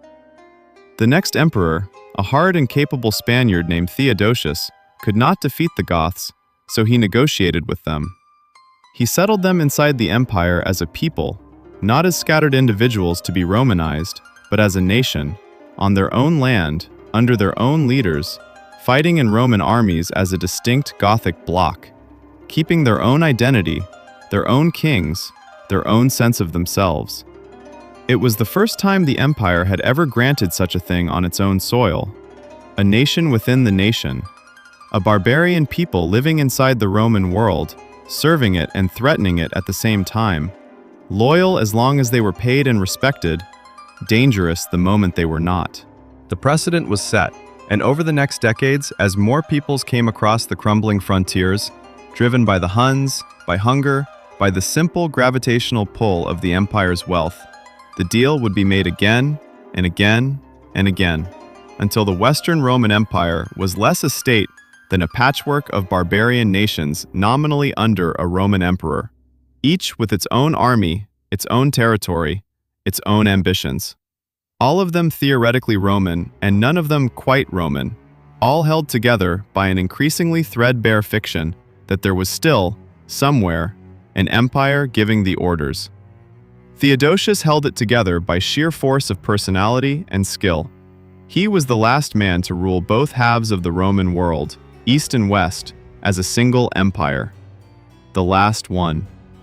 When he died, and he died not long after, in his bed, worn out, still in his 40s, he divided the empire formally between his two sons, the east to one, the west to the other.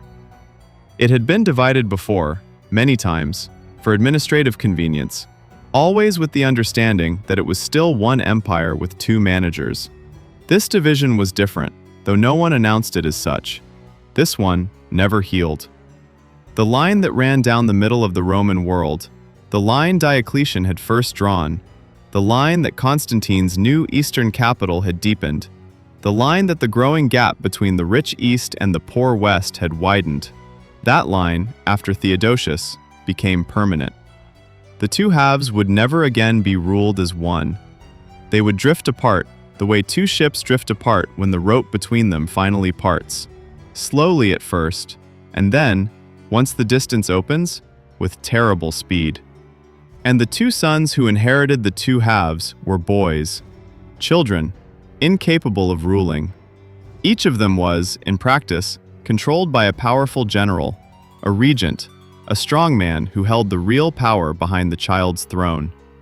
In the West, the boy emperor was a feeble, frightened child named Honorius, and the general who held the real power, the man who actually governed and defended the dying Western Empire in those crucial years, the last great soldier the West would ever produce, was a barbarian, a man whose father had been a Vandal, one of the very peoples gathering beyond the frontier. His name was Stilicho, and he would spend his life, with genuine brilliance and genuine loyalty, trying to hold the West together against the gathering storm. He would fail, but the way he failed, and the reason he failed, which had less to do with the barbarians outside than with the Romans inside, is the next turn of the wheel, and it is one of the bitterest in the whole story. Think about the strangeness of Stilicho's position, because it tells you everything about what the West had become. Here was a man of barbarian blood, half Vandal, his father a foreign cavalry officer, who had risen to the very top of the Roman state, who commanded its armies, who married into the imperial family, whose daughter married the emperor himself. He was, in every way that mattered, the ruler of the Western Roman world, and he was utterly, sincerely devoted to it. He loved Rome. He had given his life to Rome. He spent his every campaign defending the borders of an empire that, in the blood of its old aristocrats, still regarded him as a half-savage interloper who could never truly be one of them. That was the rot at the center, and it was not a barbarian rot. It was a Roman one. The old senatorial families of the West, secure in their vast estates, had by now almost entirely withdrawn from the defense of the empire they fed on. They would not let their sons serve in the army. That was for barbarians and the poor. They schemed to avoid the taxes that paid for the soldiers. They sat in their walled villas in Italy and Gaul, composing elegant poetry, collecting estates, marrying their children to each other, and looking down on the rough soldier administrators of barbarian blood, who were the only thing standing between them and the dark. They wanted to be defended. They did not want to pay for it, or bleed for it, or share power with the men who did it. And when the defending general grew too powerful, too necessary, too much the real master of the state, their instinct was not gratitude, but fear and resentment, and the constant scheming to bring him down. That is the disease that killed the West. Finally, as much as any barbarian's sword.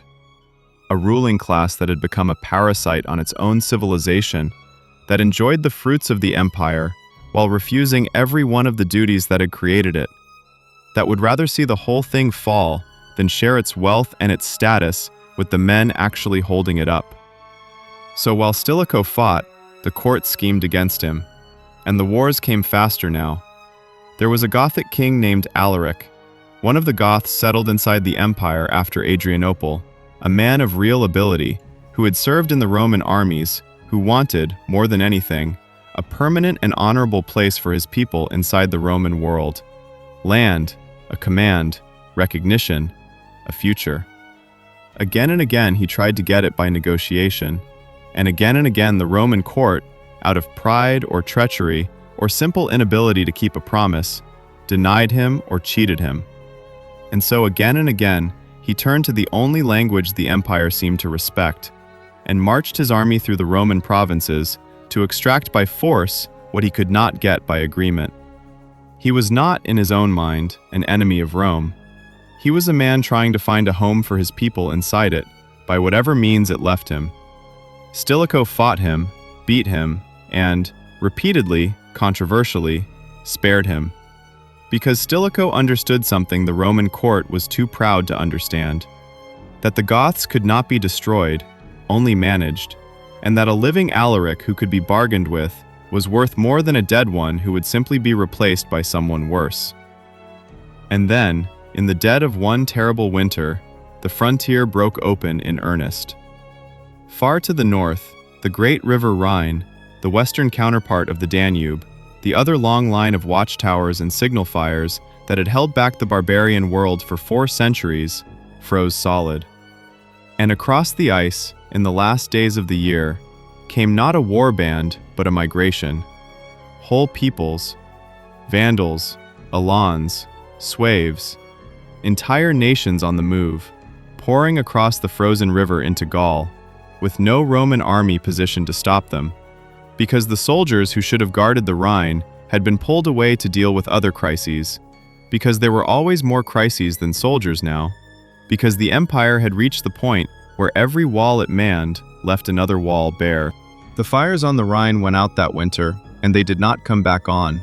The provinces of Gaul, the rich heartland of the Western Empire, were overrun, cities sacked, the countryside plundered, the whole Roman order of the West dissolving region by region into a chaos of marching peoples carving out kingdoms with their swords. And across the Channel, the island of Britain, stripped of its garrisons, left to fend for itself, simply slipped out of the empire's grasp entirely. The Roman troops withdrawn or self-proclaimed, the cities left to defend themselves, a whole province quietly let go, so quietly that there is barely a sentence in the records to mark the moment Rome lost the island it had held for nearly 400 years. That is how provinces died now, not with a treaty of surrender, not with a final battle. They simply stopped being defended. The soldiers left and did not return. The tax collectors stopped coming. The roads fell into disrepair. The connection to the center thinned and then was simply gone. And one day the people in a Roman town in Britain or northern Gaul realized that no help was coming, had not come in years, would never come again, and that they were on their own and always would be. And in the middle of all this, with Gaul overrun and Britain lost and the Goths loose in Italy and the treasury empty, the Roman court chose that exact moment to destroy the one man holding the line. They convinced the feeble Emperor Honorius that Stilicho, his own father-in-law, the half-Vandal general who had spent his life defending him, was a traitor plotting to seize the throne for his son. It was almost certainly a lie, the product of court intrigue and aristocratic resentment, and the emperor's own weak, frightened, suggestible mind. Stilicho, when the soldiers came for him, could have fought. His troops were loyal, he might have won. He refused. He would not turn Roman arms against the Roman state he had served his whole life. He took sanctuary in a church, was lured out with a false promise that his life would be spared, and was beheaded on the spot. And then it got worse, in a way that seals the fate of the West more surely than the execution itself. In the cities of Italy, in the wake of Stilicho's murder, the Romans turned on the families of the barbarian soldiers who served in their armies, the wives and children of the Federate troops, living in the Roman cities as hostages and dependents. They massacred them. Tens of thousands of them, the sources suggest. The defenseless families of the very soldiers who were, at that moment, the only thing defending Italy. What did the soldiers do? The 30,000 barbarian troops in Roman service, whose wives and children had just been slaughtered by the people they were protecting? They walked. They abandoned the Roman cause entirely, and they marched out of the cities of Italy, and they went and joined Alaric. 30,000 seasoned, vengeful, betrayed warriors, handed to the one man in the world best positioned to use them, handed to him by Roman folly, Roman treachery, Roman fear. The court had murdered its protector and then driven its own army into the arms of its enemy, And Alaric, his ranks swollen with the betrayed, turned south. He marched on Rome. Rome had not seen a foreign enemy at its gates in 800 years. I need you to feel the weight of that number, because the people inside the walls felt it as something almost beyond comprehension. 800 years. Not since the very early days, when Rome was a young and hungry city-state, had any foreign army stood before its walls.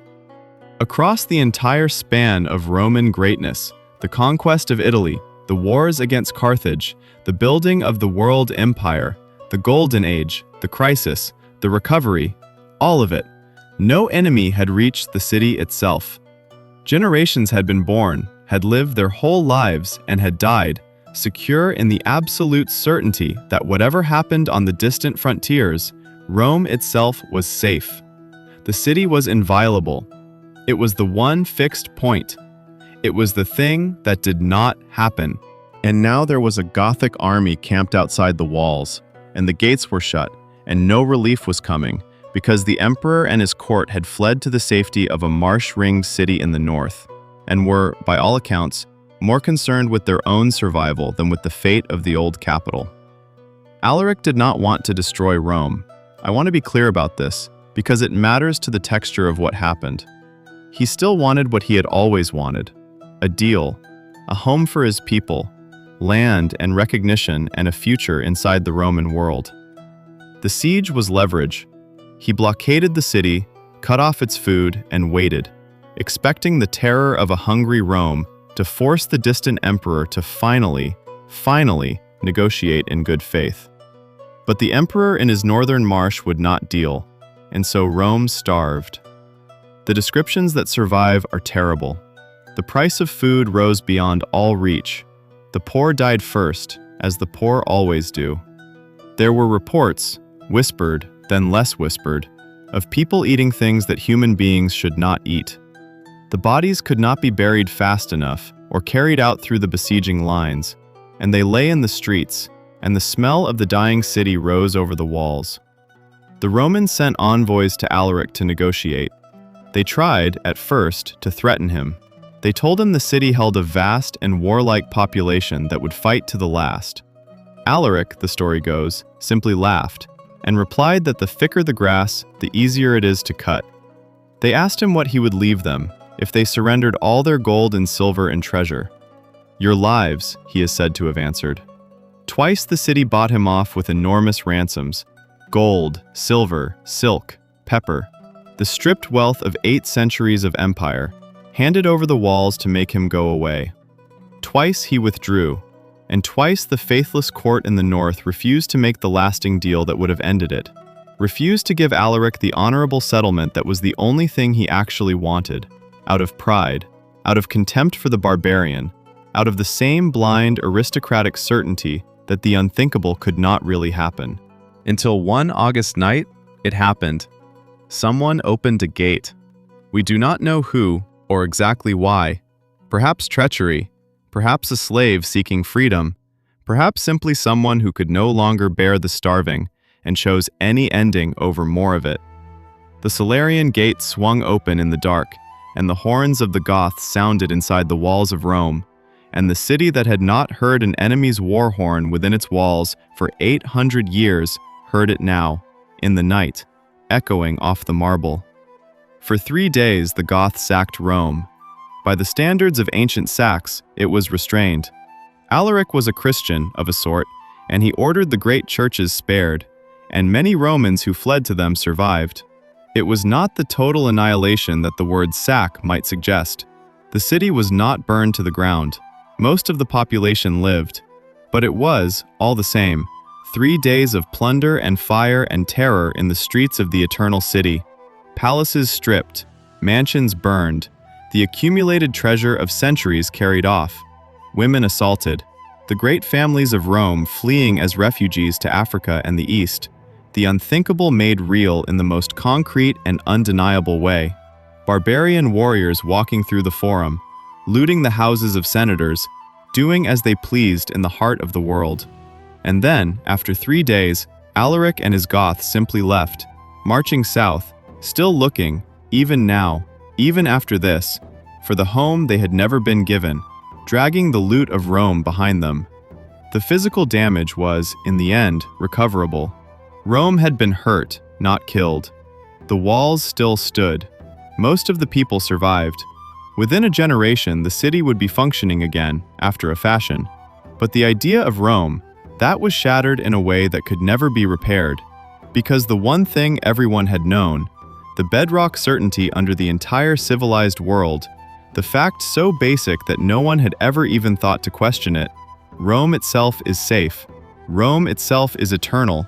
Rome itself does not fall. That certainty was gone, forever, and the whole world felt the ground move. Far away in Bethlehem, an old scholar named Jerome, one of the great minds of the age, the man who had translated the scriptures into the Latin that the Western Church would use for 1,000 years, received the news in his monastic cell, and he could barely write for grief. The city that had conquered the whole world, he wrote, had itself been conquered. The brightest light of all the earth had been put out. He said he could not hold back his tears, that the words stuck in his throat.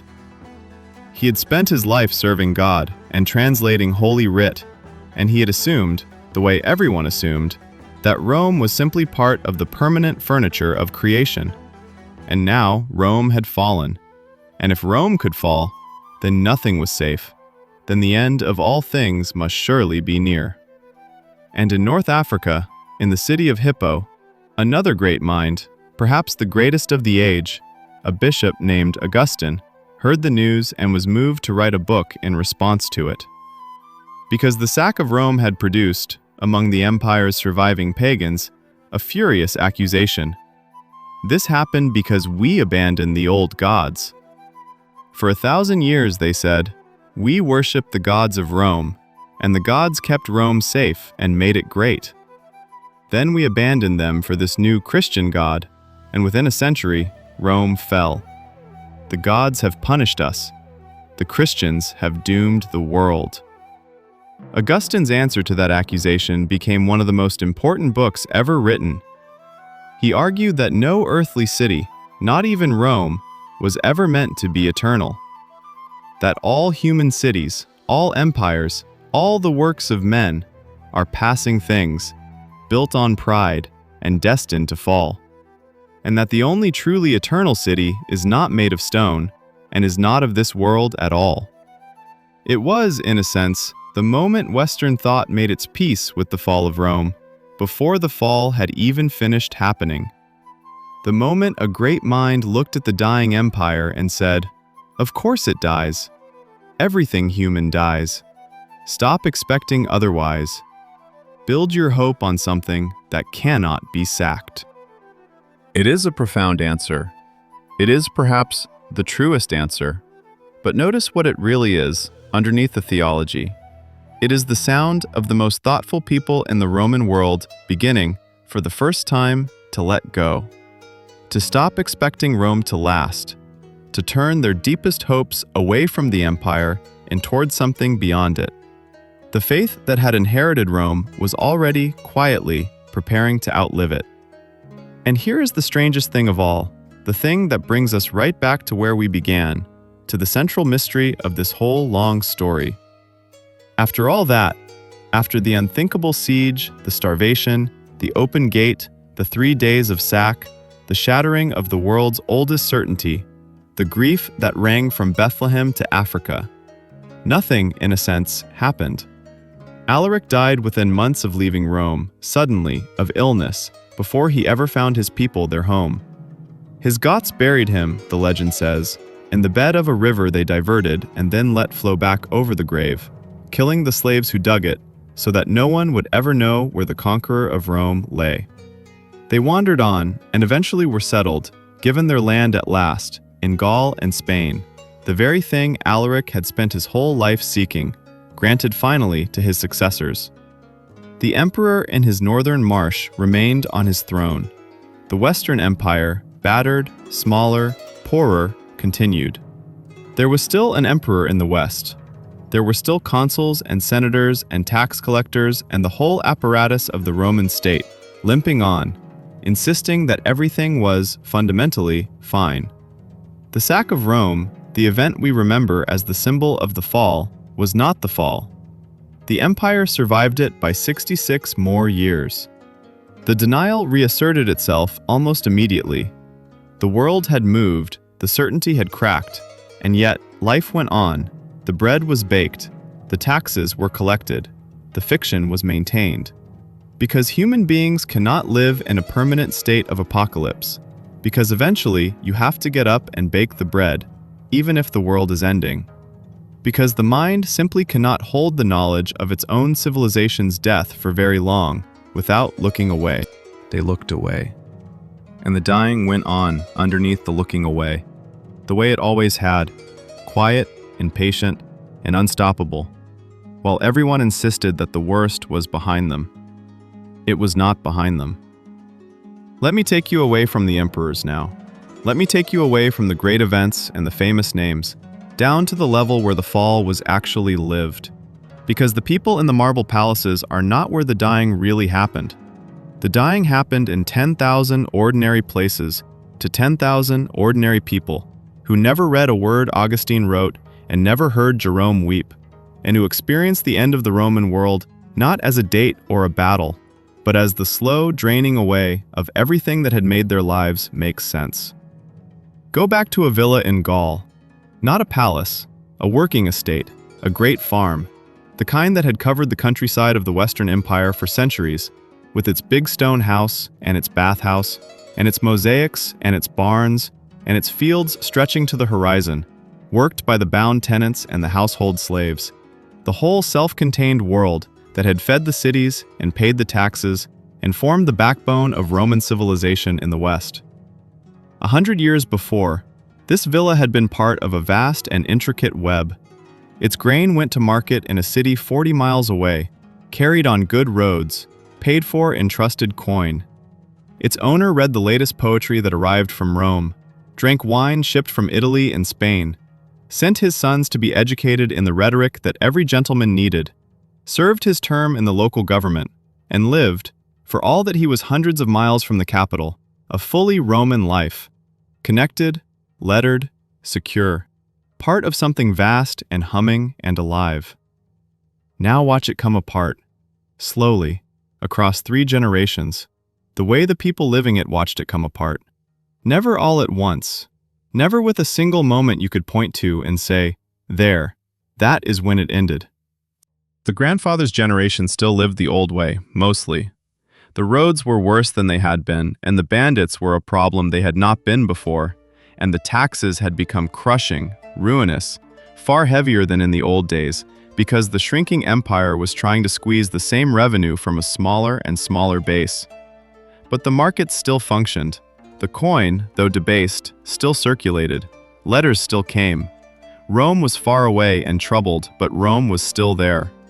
The father's generation watched the web begin to tear. A war passed through the region. Not a great battle, just a barbarian war band moving through, taking what it wanted, burning what it could not take. The city 40 miles away, where the grain went to market, was sacked and never fully recovered, and the market shrank to a shadow. The roads grew more dangerous, and trade contracted to whatever could be carried safely a short distance. The coin grew scarcer, and people began, more and more, to simply barter. Grain for cloth, labor for food, the way their ancestors had before there was an empire at all. The letters stopped coming because the men who had carried them no longer dared the roads, and because, increasingly, there was no one at the other end to write them. The father still thought of himself as Roman, but Rome, for him, had become an abstraction, a name, a memory, a tax demand that still arrived even when nothing else did, collected now by hard men who kept most of it for themselves. And the grandson's generation, the grandson did not live a Roman life at all, though he might still have called himself a Roman, out of habit, the way you keep using a word after its meaning has drained away. The villa was a fortress now, or trying to be, walls thrown up around the old gracious house, the bathhouse cold and cracked because no one knew how to maintain the heating system anymore, and the craftsmen who once did were dead or gone. The fields nearest the walls were still worked. The far ones had gone back to forest because it was not safe to work them. The grandson could not read the poetry his grandfather had loved. There was no one to teach him, and no books arriving, and no leisure for it anyway, because his days were spent on the practical business of survival in a world where no higher power protected you, and you protected yourself or you died. He paid no taxes to Rome because Rome no longer reached him, because the tax collectors had stopped coming years ago. He owed his loyalty now to whatever local strongman could actually defend him. A barbarian king, perhaps, whose warriors kept the bandits off in exchange for a share of the harvest. He was, in every practical sense, living in a different world than his grandfather. And he had crossed the entire distance between those two worlds without ever once experiencing a single dramatic moment of fall. It had simply happened around him, year by year, loss by loss, each loss small enough to absorb, until one day the whole structure his grandfather had lived inside was gone, and he was living in the ruins, and he hardly remembered it had ever been otherwise. That is what it was actually like. That is the thing the dates and the battles cannot show you. The fall of Rome, for the overwhelming majority of the people who lived through it, was not an event. It was a climate. It was the slow cooling of a world, the gradual shrinking of every horizon, the steady contraction of what was possible and what was known and what was safe, spread across so many years that no single person could ever see the whole shape of it, could ever stand far enough back to say, "We are inside the death of something enormous." They felt the cold come in. They did not see the whole winter. Let me give you just one moment from inside that long cooling, one small scene, because the climate of it is too large to feel, and a single moment is something you can hold. The grandson is an old man now himself. The villa has shrunk around him to the few defensible rooms, the rest closed off, roofs sagging. The grand spaces where his grandfather once entertained guests from the city, now used to store grain and shelter animals. And one winter day, looking for something, a tool, a place to put something, it does not matter what, he opens a chest that has not been opened in many years, a chest from his grandfather's time, and inside it he finds the books. They are scrolls and bound volumes, a small library, the kind a cultured Roman gentleman of the old world kept and treasured. Poetry, history, philosophy, the letters of famous men, the accumulated written soul of a civilization. His grandfather had read these. His grandfather had read them aloud on summer evenings, in the language of educated men, and had discussed them with visitors, and had ordered new ones copied and sent for from the city when he heard of a work he did not own. They had been, to his grandfather, among the most precious things in the house, more precious than the silver, because they were the thing that made him not merely rich, but Roman, a man connected to the great conversation that ran across the whole empire and back through the centuries. The old man holds one of them now, in his calloused hands, in the cold room. He unrolls it carefully, because some instinct tells him it is valuable, that it mattered to the grandfather he half remembers, and he looks at the marks on it. Row after row of small, precise marks, beautiful in their way, ordered, deliberate, clearly meaning something, and he cannot read them. He never learned. There was no one to teach him.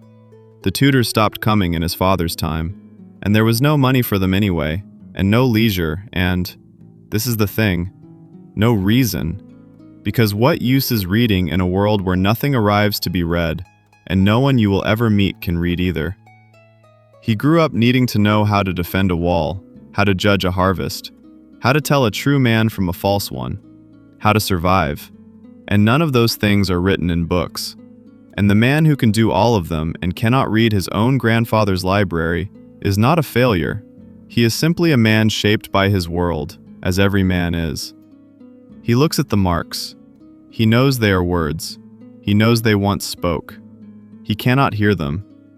The voice that lived in them, his grandfather's voice, and behind it the voices of the poets and the philosophers, the whole long conversation of the ancient world, has gone silent in his hands, not because the words were destroyed, but because the man holding them lost the key, and there is no one left to give it back to him. He does not weep over it. He is not a sentimental man. His world has not allowed him to be. He simply looks at the silent, beautiful marks for a moment, in the cold, and feels something he cannot name. A draft from a room that has been closed. A sense of a largeness that used to be here, and is here no longer. And then he rolls the scroll back up, because it is cold, and there is work to do, and he closes the chest. Perhaps he keeps the books, out of a vague respect, until they rot. Perhaps, in a hard winter a few years on, he burns some of them for warmth, without any sense of committing a crime, because they are only marked paper, and the cold is real, and his grandchildren are shivering. Either way, the voice in them is already gone. It went silent the day the last person who could hear it died, and the books became, like the roads and the towers and the coins, the beautiful, incomprehensible relics of a world that the living could no longer enter. That is one moment. Multiply it by 10 million, across every closed library, and every unlettered grandson, and every silent chest in every shrinking villa across the dying West, and you have the fall of Rome, as it was actually lived, not as a catastrophe, but as a forgetting, intimate and quiet and complete. And now, remember the fires, remember the watchtowers on the rivers, the little stone towers with the iron baskets, the chain of lights that had said, every night for centuries, all is well, the line holds, we are here. I told you we would come back to them, and that I would ask you to notice what had changed. This is what changed. On the rivers of the West now, the Rhine, the Danube, the towers still stood. Stone does not fall quickly, but many of them were empty. The men who had once lit the fires were dead, or had not been paid in so long that they had drifted away, or had gone over to serve the barbarian kings who now held the land on both banks of rivers that were no longer anyone's frontier. Travelers in those years described riding past Roman watchtowers standing dark and silent in the dusk, the iron baskets cold, the doors hanging open, swallows nesting in the upper rooms where soldiers had once stood the watch. The fires had gone out, one by one, over the decades, and there had been no single night when someone announced that the watch was ended. The last man to light the last fire on some stretch of the river did not know he was the last. He lit it, as he always had, and went to sleep, and in the morning he left, or died, and no one came to take his place, and the fire was simply never lit again. And the dark crept down the line, tower by tower, year by year, until the whole long chain of lights that had marked the edge of the Roman world for 400 years had gone out, and the frontier it had marked existed only on old maps, and the line no longer held, because there was no longer a line, because there was no longer anyone to hold it. No horns, no last stand, no final heroic message flashed down the towers as the enemy came. Just the fires going out, quietly, one at a time, in the dark, with no one watching, until the night was complete. That is how the edge of the Roman world ended. Not in fire, in the absence of fire. While the frontier went dark in the north, the death blow to the west came from the south. And it came, as so much in the story does, from a direction no one was watching. The Vandals were one of the peoples who had poured across the frozen Rhine on that terrible winter night. For 30 years they had wandered through the dying west, fighting and migrating, crossing into Spain, settling, being pushed on, looking, like the Goths, like everyone now, for a place to stop. And then their king, a brilliant and ruthless man named Gaiseric, looked across the narrow strait at the southern tip of Spain, at the coast of North Africa shimmering on the far side, and he saw what no barbarian leader had seen before. He saw the soft underbelly of the empire. North Africa, modern Tunisia, Algeria, Libya, the rich coastal provinces around the ancient city of Carthage, was the one part of the Western Empire that the wars had not touched. While Gaul burned and Britain slipped away, and Italy was sacked, Africa had sat secure behind the sea, untouched, prosperous, peaceful. And it was not just any province, it was the province. After Egypt was lost to the eastern half of the empire, North Africa had become the breadbasket of the West, the the grain that fed the city of Rome, the olive oil that lit its lamps and dressed its food, and, above all, the tax revenue, the cash, the single richest source of money left to the Western treasury. Africa was the West's wallet. Africa was what paid for the armies, what was left of them. Africa was the last deep well of wealth the dying empire still had to draw on. Gaiseric took his entire people across the strait in ships, and he marched east along the African coast. And the province that had not seen war in centuries had no defense worth the name. City after city fell, and in the year 439, Gaiseric took Carthage itself, the great port, the second city of the Western Empire, the administrative and economic heart of Roman Africa, and made it the capital of a new Vandal kingdom, an independent barbarian state sitting on the richest land in the West, controlling the grain and the oil and the money, and, this was the masterstroke, controlling the harbor, and therefore the ships, and therefore the sea. You have to understand what that did to the West, because it was the single most important economic event of the entire collapse, and it almost never gets the attention the dramatic sacks get. The loss of Africa was the moment the Western Empire became financially unsalvageable. The grain that fed Rome, gone, or available now only at the whim of a hostile foreign king. The tax revenue that paid the soldiers, gone. The economic engine that, despite everything, despite all the losses in the north, had still given the Western government the resources to be a government, gone, captured, turned against them. A state runs on money the way a body runs on blood, and Africa was the West's last great artery, and Gaiseric cut it. After 439, the Western Roman Empire was, in the cold language of the accountants, insolvent. It could not pay for its own defense. It could not feed its own capital reliably. It was a government in name, going through the motions, but the substance underneath the motions, the wealth, the grain, the cash that turned the name into a reality, had drained away to Carthage. Think for a moment of the harbor at the mouth of the Tiber, the great port that for centuries had received the grain ships of the world, the harbor that the reference world of an ordinary Roman morning depended on absolutely, the place where the food of 1 million people came ashore.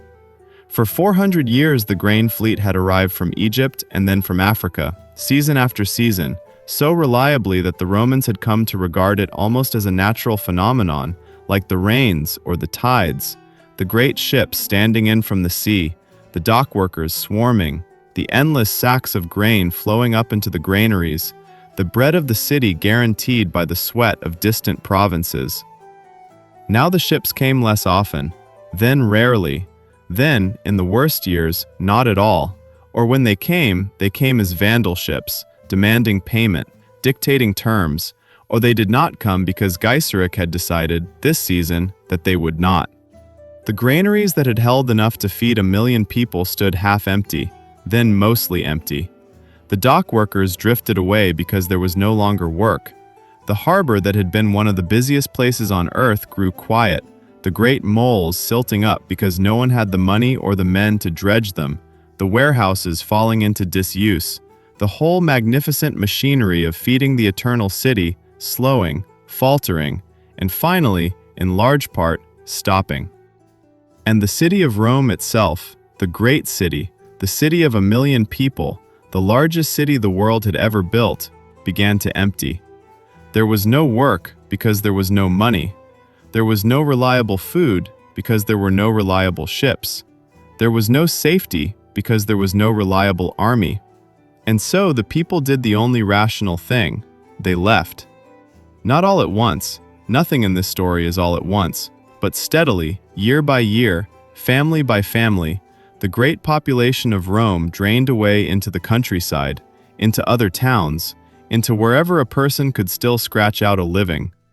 The city that had held 1 million souls would, within a couple of centuries, hold perhaps 20 or 30,000, a small town camping in the ruins of a giant, herding goats in the forum, drawing water from a handful of the old aqueducts that still ran, surrounded on every side by the silent, enormous monuments of a greatness that no one living could any longer comprehend or repair. The granaries emptied, the harbor silted, the people left, and almost no one, at any single moment, said, "This is the end of Rome." They said, "A bad year." They said, "The ships will come next season." They said, "Things will get better when the next emperor sets them right." They said the things people always say, the small, hopeful, sensible things that let you get up in the morning, while the great city died around them so slowly that the dying looked, day to day, almost like ordinary life. And then, out of the east, out of the same grasslands that had sent the Goths fleeing to the river a lifetime before, came the people who had started all of it. And this time, they did not push others ahead of them. This time, they came themselves. The Huns had spent 2 generations on the edge of the Roman world, growing from a terror that scattered other peoples into a power in their own right. And then, under a single extraordinary leader, into something the West had not faced in centuries, a unified, disciplined, ambitious empire of the steppe, capable of fielding armies that could meet Rome on equal terms and looking, hungrily, at the wealth that lay to the west and the south. His name was Attila. The Romans would remember him as the Scourge of God, a phrase that captures the particular flavor of the terror, because by now the West was Christian enough to experience its catastrophes as divine punishment, and Attila seemed less like a man than like a judgment, a wrath, a thing sent to chastise a sinful world. He ruled an empire that stretched across the grasslands north of the Danube, a confederation of the Huns and a dozen subject peoples, and he extracted enormous tributes in gold from the Eastern Empire, which preferred, being rich enough to afford it, to simply pay him to stay away. He was clever and patient and cruel, and he understood the Roman world far better than it understood him. He had spent time among the Romans as a young man. He knew their weaknesses, their divisions, their pride. And he turned eventually on the West, the poorer half, the weaker half, the half that could not buy him off because it had no gold left to buy him with, because Gaiseric had taken the gold to Carthage. The man who had to stop him was the last great Roman general of the West, a soldier named Aetius. And his story is, by now, a story you can almost predict, because it is the same story as Stilicho's, the same tragic shape repeating, because the disease that produced it had never been cured. Aetius was brilliant. He had spent years as a hostage among the Huns in his youth and knew them intimately. He held the crumbling West together through the middle of the 5th century by sheer skill, balancing the barbarian kingdoms against one another, fighting where he had to, negotiating where he could, the one man with the ability and the will to keep the thing from flying apart. They would call him later, the last of the Romans. When Attila invaded Gaul, Aetius did the only thing that could possibly work. He allied with the barbarians against the barbarians. He gathered a coalition, Romans and Visigoths and Franks and Burgundians, the very peoples who had been carving up the Western Empire, now united under a Roman general against a common terror. And he met Attila on a great plain in Gaul in the year 451, in one of the largest and bloodiest battles of the entire ancient world. Stop and look at what that battle actually was, because it tells you exactly where Rome had arrived. The army that saved the West from Attila was barely a Roman army at all. It was a coalition of barbarian kings, led by a Roman who had learned his warcraft among the Huns, fighting other barbarians. The Visigothic king died in the fighting, the king of the very people who had sacked Rome 40 years before, now dying as Rome's ally to save Rome's Gaul. The lines between Roman and barbarian, friend and enemy, had blurred so completely that the survival of the Roman world now depended on barbarian armies, and its defenders and its destroyers were drawn from the same peoples, sometimes the same families. The battle was a victory, of a kind. Attila was checked, forced to retreat, his aura of invincibility broken. But it was not a Roman victory in any sense that an old Roman would have recognized. It was the West being saved from one set of barbarians by another set of barbarians, with a Roman name still attached to the enterprise for old time's sake. Attila retreated, but he was not finished. The next year, he came again, this time into Italy itself, sweeping down from the north. and the cities of northern Italy fell before him. The great city of Aquileia was destroyed so completely that, the chroniclers say, the next generation could barely find where it had stood, and its terrified refugees fled into the lagoons and marshes of the coast, where, the legend goes, they founded the city that would one day become Venice, a glittering new thing born from the ashes of the Hunnic terror.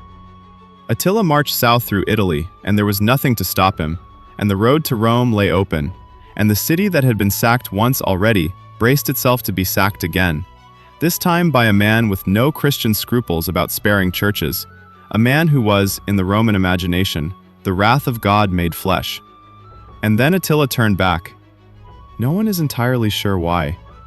The story the Christians told, and loved, and painted on 1,000 church walls in the centuries after, is that the Bishop of Rome, Pope Leo, a man of immense personal authority, rode north to meet Attila on the banks of a river, unarmed, in his robes, with nothing but his words and his faith, and that he persuaded the scourge of God to spare the city. That somehow, in that meeting, the old churchman moved the unmovable barbarian, and Attila wheeled his armies around and left Italy. It is a beautiful story, and it captures something true about the moment, that the old power of the Roman state was so utterly gone that the only Roman authority left standing, the only figure who could ride out to face the conqueror and speak for the city, was not an emperor or a general, but a bishop. The power of Rome had quietly migrated from the palace to the church without anyone signing a decree. The future was already visible in that meeting on the riverbank, if anyone had known how to read it. The empire dying, the church rising, the Bishop of Rome stepping into the empty space where the emperor used to stand.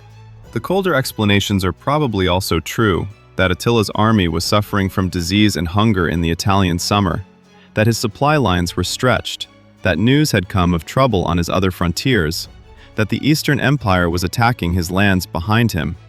Great events usually have many causes braided together, and the saint and the plague and the supply train and the distant threat all pulled in the same direction. But whatever the reason, Attila turned back, and Rome was spared the scourge of God. And then, the next year, the terror that had reshaped the world simply ended, not in battle, not in defeat, but in the most absurdly human way imaginable. Attila took a new wife, a young bride, and celebrated the wedding with an enormous feast and an enormous quantity of wine. And in the night, in his tent, alone with his bride, he suffered some kind of internal hemorrhage, a burst blood vessel, a nosebleed that would not stop, drowning in his own blood while too drunk to wake. And in the morning his guards found him dead, and his bride weeping beside the body. And the empire of the Huns, which had terrified two empires and reshaped the map of the world, which existed entirely as an extension of one man's will, began to dissolve that very day. His sons fought over the inheritance. The subject peoples revolted. Within a few years, the Hunnic Empire had vanished from history almost as suddenly as it had appeared, leaving behind only the peoples it had displaced, scattered now across a Roman world it had helped to shatter, and a name that would echo down the centuries as a synonym for terror. There is a lesson in that, and the late Romans were too close to it to see it, though we can see it clearly. The thing that had seemed most terrifying, most unstoppable, most like the literal wrath of God, the Hunnic Empire, was, in the end, the most fragile thing of all, because it rested entirely on a single man, and when the man died on his wedding night with wine in his blood, the whole edifice collapsed in an afternoon. Whereas the thing that seemed to be dying, the slow, shabby, exhausted Roman world, would somehow keep limping on, and its eastern half would endure for 1,000 more years, and its idea, its law, its language, its faith, would outlast every barbarian kingdom that fed on its corpse. The loud and sudden things pass quickly. The slow things take a long, long time to die, and a long, long time, even after they are gone, to truly disappear. But the West had no strength left to feel relief at Attila's death, because the West was about to do, once again, the thing it could not stop doing, the thing that had killed Stilicho, the thing that was, in the end, more fatal than any barbarian. It was about to destroy its own last defender. The emperor in those years was a man named Valentinian, a weak, pampered, jealous man who had spent his reign in the shadow of Aetius, resenting the great general the way a small man always resents the larger man who keeps him safe. Aetius was too powerful. Aetius had won the wars. Aetius was the one everyone looked to. And the courtiers around the emperor, jealous in their own right, whispered the old poison, the same poison that had killed Stilicho half a century before. He is too powerful. He means to take the throne. Strike first. And so one day, in the palace, when Aetius came to present some routine financial report, the Emperor Valentinian suddenly drew his sword and, with the help of a courtier, fell upon the unarmed general and cut him down with his own hands. The last of the Romans, the man who had stopped Attila, the one man holding the West together, murdered in a palace by the very emperor he had spent his life protecting, over a report about taxes. There is a story, probably invented but too perfect not to repeat, that afterward the emperor turned to one of his courtiers, flushed with the triumph of having struck down the man who overshadowed him, and asked whether he had not done well to kill Aetius. And the courtier replied, "Whether well or not, I do not know. But I do know that you have cut off your right hand with your left." He had. Within months, Valentinian himself was dead, murdered in turn by two of Aetius's old soldiers, men loyal to their butchered general, who struck the emperor down in broad daylight on the parade ground while his guards, also loyal to Aetius's memory, stood by and did nothing. The emperor who killed the last great general was killed by the great general's men, and the West was left with no general and no emperor and no defense at all, naked, leaderless, broke, and surrounded. And Gaiseric, the Vandal king in Carthage, watching all of this from across the sea, understood that his moment had come. In the year 455, just 45 years after Alaric's Goths had sacked the city, the Vandal fleet sailed up the Tiber, and for the second time in living memory, a barbarian army entered Rome. There was no defense. There was no army to mount one. There was no emperor. There was only the Bishop Leo, the same Pope Leo who had faced Attila, riding out once again to plead with a conqueror. And this time the plea was smaller, and it was granted only in part. Leo extracted a promise that the Vandals would not burn the city or massacre its people, but everything else Gaiseric took. For 14 days, not 3 days like Alaric, but 14, the Vandals systematically, methodically, unhurriedly stripped the city of Rome of everything of value that 8 centuries of empire had accumulated. This was not the chaotic violence of a stormed city. This was a careful, professional looting, a removal, an inventory. They took the gold and silver from the palaces. They took the bronze tiles, the gilded bronze tiles, from the roof of one of the greatest temples in the city.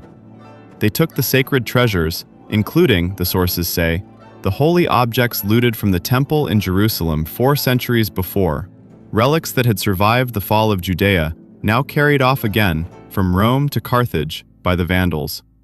They took the statues, the furnishings, the accumulated art and wealth and beauty of the capital of the world. They loaded it all into their ships. And, this is the detail that lands hardest, they took the people. They took thousands of Romans as captives, to be sold or ransomed or enslaved. And among them they took the imperial family itself, the widow and daughters of the murdered emperor, carried off to Carthage as prizes. When the Vandals finally sailed away, after 2 weeks, Rome was not burned.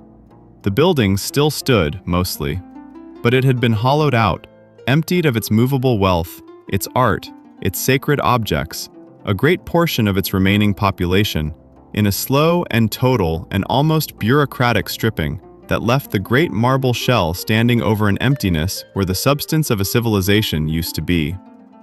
The word we get from the Vandals, vandalism, the wanton destruction of beautiful things, is, in truth, slightly unfair to them. They did not wantonly destroy, they carefully removed. But the result, for Rome, was the same. The city was a body with the organs taken out. The shell remained. The life was gone. And here is the thing that should chill you. The thing that brings the whole pattern into focus. The sack of 455 was, in many ways, far worse than the sack of 410, longer, more thorough, more devastating to the actual fabric of the city. And yet, we barely remember it. When people picture the fall of Rome, they picture 410, Alaric, the first sack, the shocking one, the one that made Jerome weep and Augustine write. By 455, the world had absorbed the unthinkable. Rome being sacked was no longer the end of the world. It had happened before. It was, by now, simply another terrible thing in a long series of terrible things. The second, worse catastrophe landed on a world too numb to fully register it. That is what a long decline does to the people living inside it. It does not just take their wealth and their safety, it takes their capacity for horror. The first time the unthinkable happens, the world stops and weeps and writes books. The second time, the world flinches and carries on. By the third or fourth or fifth time, the unthinkable has become the expected, and a thing that would once have seemed the absolute end of everything is met with a weary shrug and the observation that times are hard. The disasters did not slow down as Rome fell.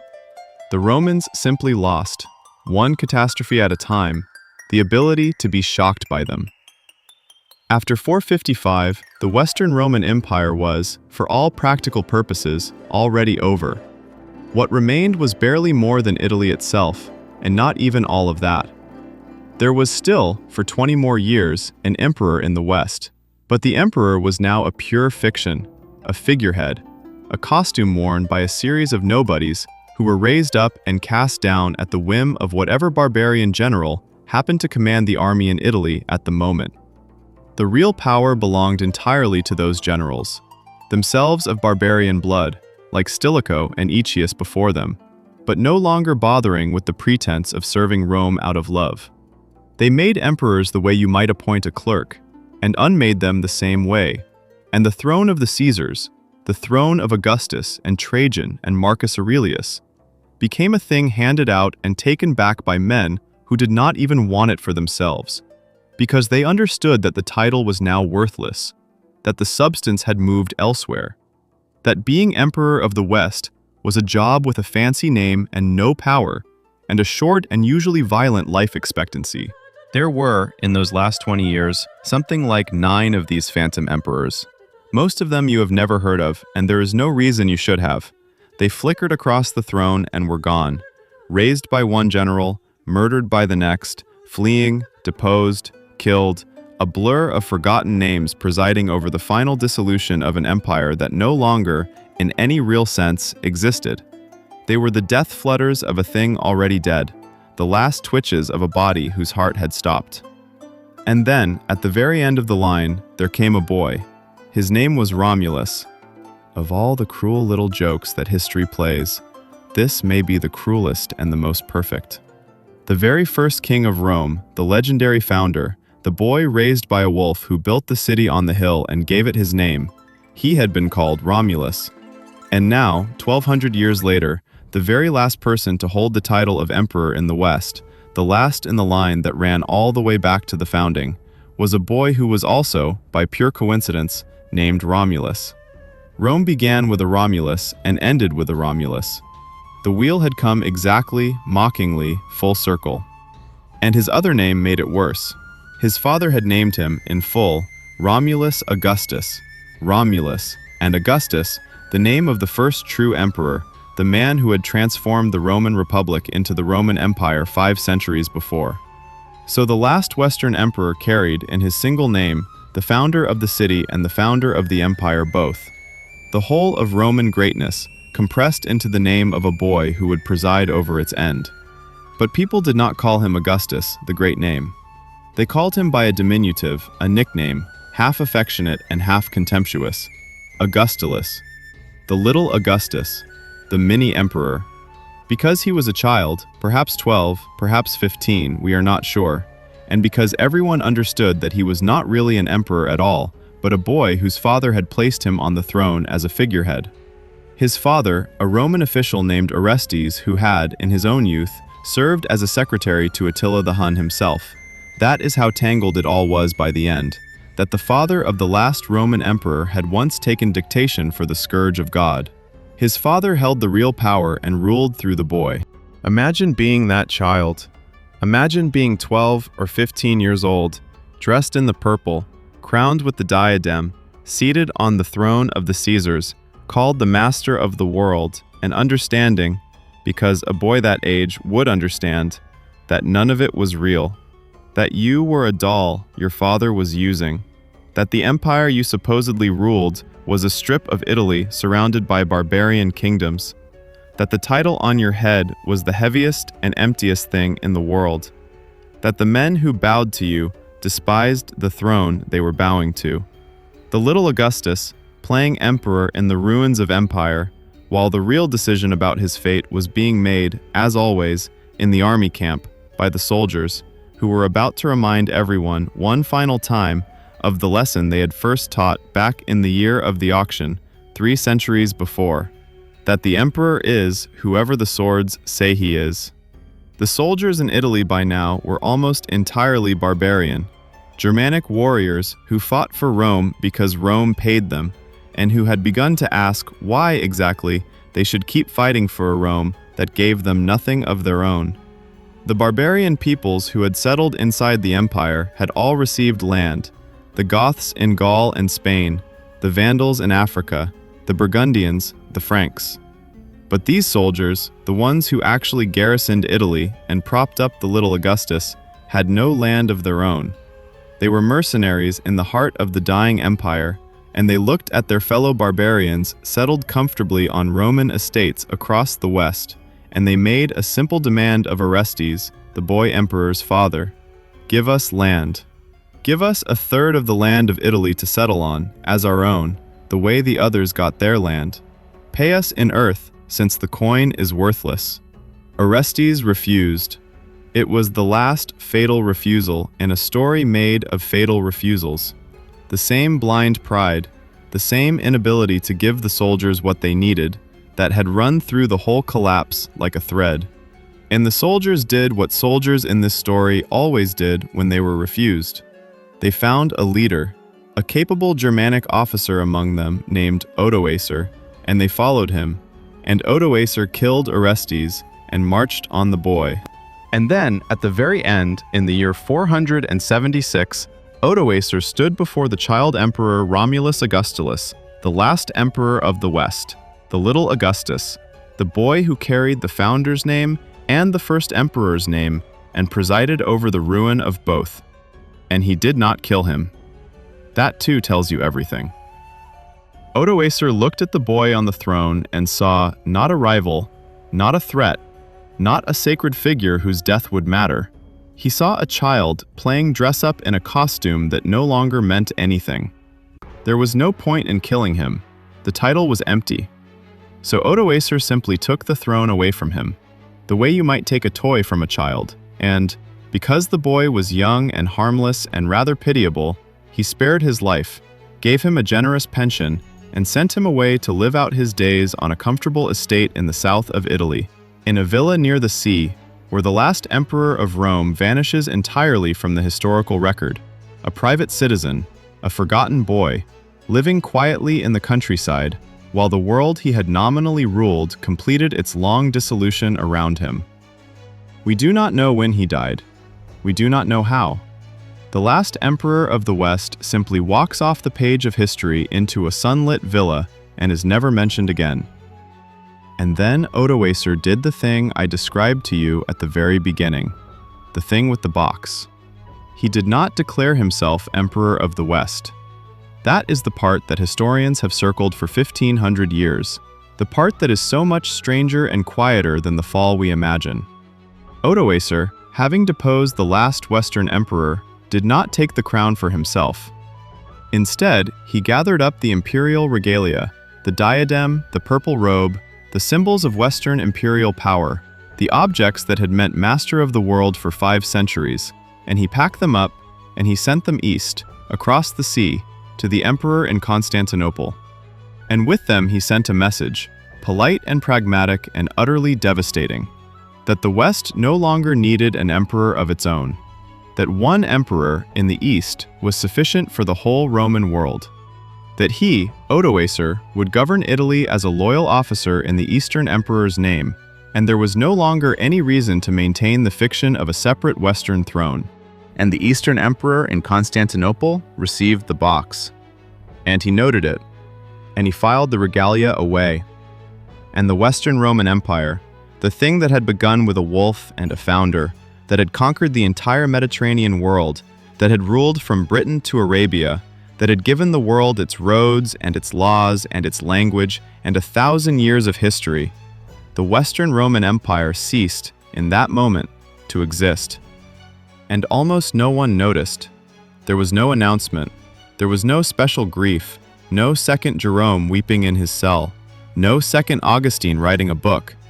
The deposition of Romulus Augustulus, the event that historians would later mark, with a line drawn across the map of time, as the fall of the Roman Empire. At the time it happened, it was barely a footnote. A minor reshuffling of power in Italy. One more general deposing one more powerless boy emperor, in a century that had seen a dozen powerless boy emperors come and go. The contemporaries who mentioned it at all mentioned it briefly, in passing, without sensing that they were recording the end of an age. Because, from where they stood, nothing had ended.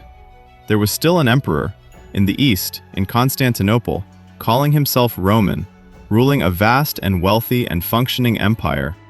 There was still Roman law, Roman language, Roman administration, even in Italy under Odoacer, who kept the Senate and the consuls and the whole apparatus of Roman government running, because why would he not?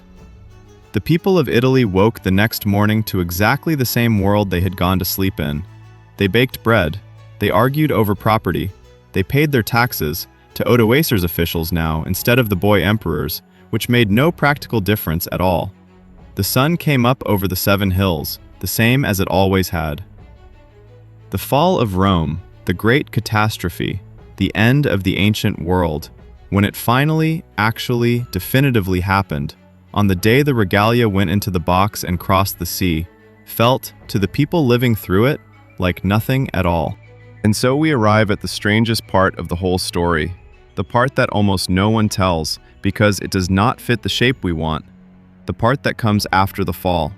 Because the most haunting truth about the end of Rome is that the end was not the end. The dying went on long after the death. And some of the darkest chapters, the deepest losses, the most genuinely tragic moments came not during the fall, but during what came after it, including, in the bitterest irony of all, during the great effort to undo it. For a while, in fact, things in Italy got better. Odoacer ruled for a time, and then he was killed and replaced by another, greater barbarian king, Theodoric, king of the Ostrogoths, a remarkable man who had been raised partly in Constantinople, who admired Roman civilization deeply, and who ruled Italy for more than 30 years with a care and a competence that the last actual Roman emperors had utterly lacked. Under Theodoric, the barbarian king, Italy knew a peace and a stability it had not seen in generations. He repaired the buildings. He protected the Senate. He kept the grain coming. He maintained Roman law for the Romans and Gothic law for the Goths, and held the two peoples in a careful balance. He even repaired some of the monuments of Rome and issued decrees protecting the ancient structures from being stripped for building material. Think about that. The Roman emperors had presided over the ruin of Rome. A barbarian king, a Goth, one of the people we are taught to imagine as the destroyers, spent his reign trying to preserve it. The categories we inherit, civilized Roman, savage barbarian, dissolve completely when you look closely at the actual end. The line between the destroyers and the preservers of Rome did not run between Romans and barbarians at all. It ran straight through the middle of both. And in Theodoric's Italy, in that strange, peaceful twilight where a Gothic king ruled in the Roman style, and the old world seemed, against all odds, to be quietly surviving its own death, there lived the last great mind of the ancient world. A Roman aristocrat, brilliant, learned, steeped in the whole inheritance of classical philosophy, a man who had set himself the enormous task of translating and preserving the wisdom of the Greeks before it was lost. His name was Boethius. He understood, I think, better than almost anyone, what was happening. Not the politics, but the deeper thing. He could see that the light was going out, that the great chain of learning that stretched back through Rome to Greece, the philosophy and the logic and the mathematics and the music, the accumulated understanding of 1,000 years, was in danger of simply being forgotten, not destroyed in a fire, but lost in a slower way. Lost because there would soon be no one left who could read the books, no one trained to understand them, no one to whom they meant anything. And he set out, against the dying of that light, to save what he could, to translate the Greek masters into Latin, so that even after Greek itself was forgotten in the West, and it would be, almost entirely, for centuries, the wisdom would survive in a language people could still read. He did not finish. He was not allowed to finish, because Theodoric, the good king, grew old and suspicious, as aging rulers do, and came to fear that the Roman senators were plotting with the Eastern emperor in Constantinople against him. And Boethius, the greatest scholar of the age, was accused, falsely, almost certainly, of treason. He was arrested, he was imprisoned, and there, in a cell, awaiting an execution he knew was coming, the last great mind of the ancient world wrote the last great book of the ancient world. He called it the Consolation of Philosophy, and it is, perhaps, the most moving thing to come out of the whole long fall, because it is so intimate, so human, so directly the voice of one frightened, betrayed, doomed man trying to make sense of the catastrophe that has swallowed him. He had had everything: wealth, honor, position, a brilliant career, sons who had risen to the highest offices, the love of learning, a place at the very summit of his world. And now he had nothing, and was about to lose even his life, condemned on a lie, abandoned by the fortune that had raised him so high. And in his cell, he imagines philosophy herself coming to him as a woman, a great and gentle presence, to comfort him. And she teaches him the thing that is, in a sense, the deepest lesson of the entire fall of Rome. She shows him the wheel of fortune. Fortune, she says, is a wheel that turns, lifting men to the heights and casting them down again. And this turning is her nature, and it never stops. And no one who rides the wheel has any right to be surprised when it carries them down, because down is where the wheel always, eventually, goes. To curse fortune for taking back what she gave is to misunderstand what fortune is. Everything that can be given can be taken. Everything that rises will fall. The only thing that cannot be taken from you is the thing that was never fortune's to give, the inner life, the soul, the goodness or the understanding that you build inside yourself, which no king and no executioner and no turning of the wheel can ever reach. It is the same lesson, almost exactly, that Marcus Aurelius had written to himself 3 centuries before, in his tent on the cold frontier, at the very beginning of the long decline. The first great mind we met in this story, and the last great mind we will meet, both arrived at the same quiet, hard-won, unbearable truth, that everything passes, that nothing built by human hands endures, that the wheel turns, and the great are made small, and the cities fall, and the only refuge is within. The Roman world began its dying with a philosopher consoling himself against the impermanence of all things, and it ended its dying with a philosopher consoling himself against the impermanence of all things, and in between lay 300 years of the most spectacular proof of that impermanence the world had ever seen. They took Boethius out, and they killed him. The accounts say it was done cruelly, a cord tightened around his head, and then clubs. The last great mind of the ancient world, beaten to death in a provincial prison, his great project of preservation unfinished, his books scattered, and with him, in a real sense, the long classical tradition of the West, the unbroken line of learning that ran back through Rome to Athens, finally guttered out. There would be learning again, later, much later, and some of it would be carried forward precisely on the fragments Boethius had managed to save. His translations and his consolation would be among the most read and most beloved books of the long centuries that followed, a thread of the old light carried forward through the dark by a man who wrote them while waiting to die. But the living tradition, the world in which a man like Boethius could simply exist, surrounded by libraries and fellow scholars, and the assumption that learning mattered, that world died with him. And then came the worst thing of all, the thing that finished Italy. And it came with a terrible irony that the people who set it in motion never grasped, in the name of saving Rome. In Constantinople, in the rich and surviving eastern half of the Roman world, there came to the throne a man who could not accept what had happened. His name was Justinian, and he was, by any measure, one of the most formidable emperors the Roman world ever produced. Tireless, brilliant, ambitious beyond all reason, a man who barely slept, who reorganized the entire body of Roman law into the form that would shape the legal systems of the world for the next 1,500 years, who built the greatest church of the age, who ruled the Eastern Empire at the height of its power and wealth. And he looked west, at the lost provinces, at Italy under the Goths and Africa under the Vandals, and he made a decision that history has never been able to decide whether to call magnificent or catastrophic. He decided to take it all back. He would restore the Roman Empire, the real one, the whole one. He would reconquer the West, drive out the barbarian kingdoms, reunite the Mediterranean world under a single Roman emperor as it had been in the Golden Age, and undo the entire catastrophe of the 5th century. It was a vision of breathtaking ambition, the reversal of the fall itself, the gathering back of the scattered pieces, the eternal city restored to an eternal empire. And for a moment, it seemed possible.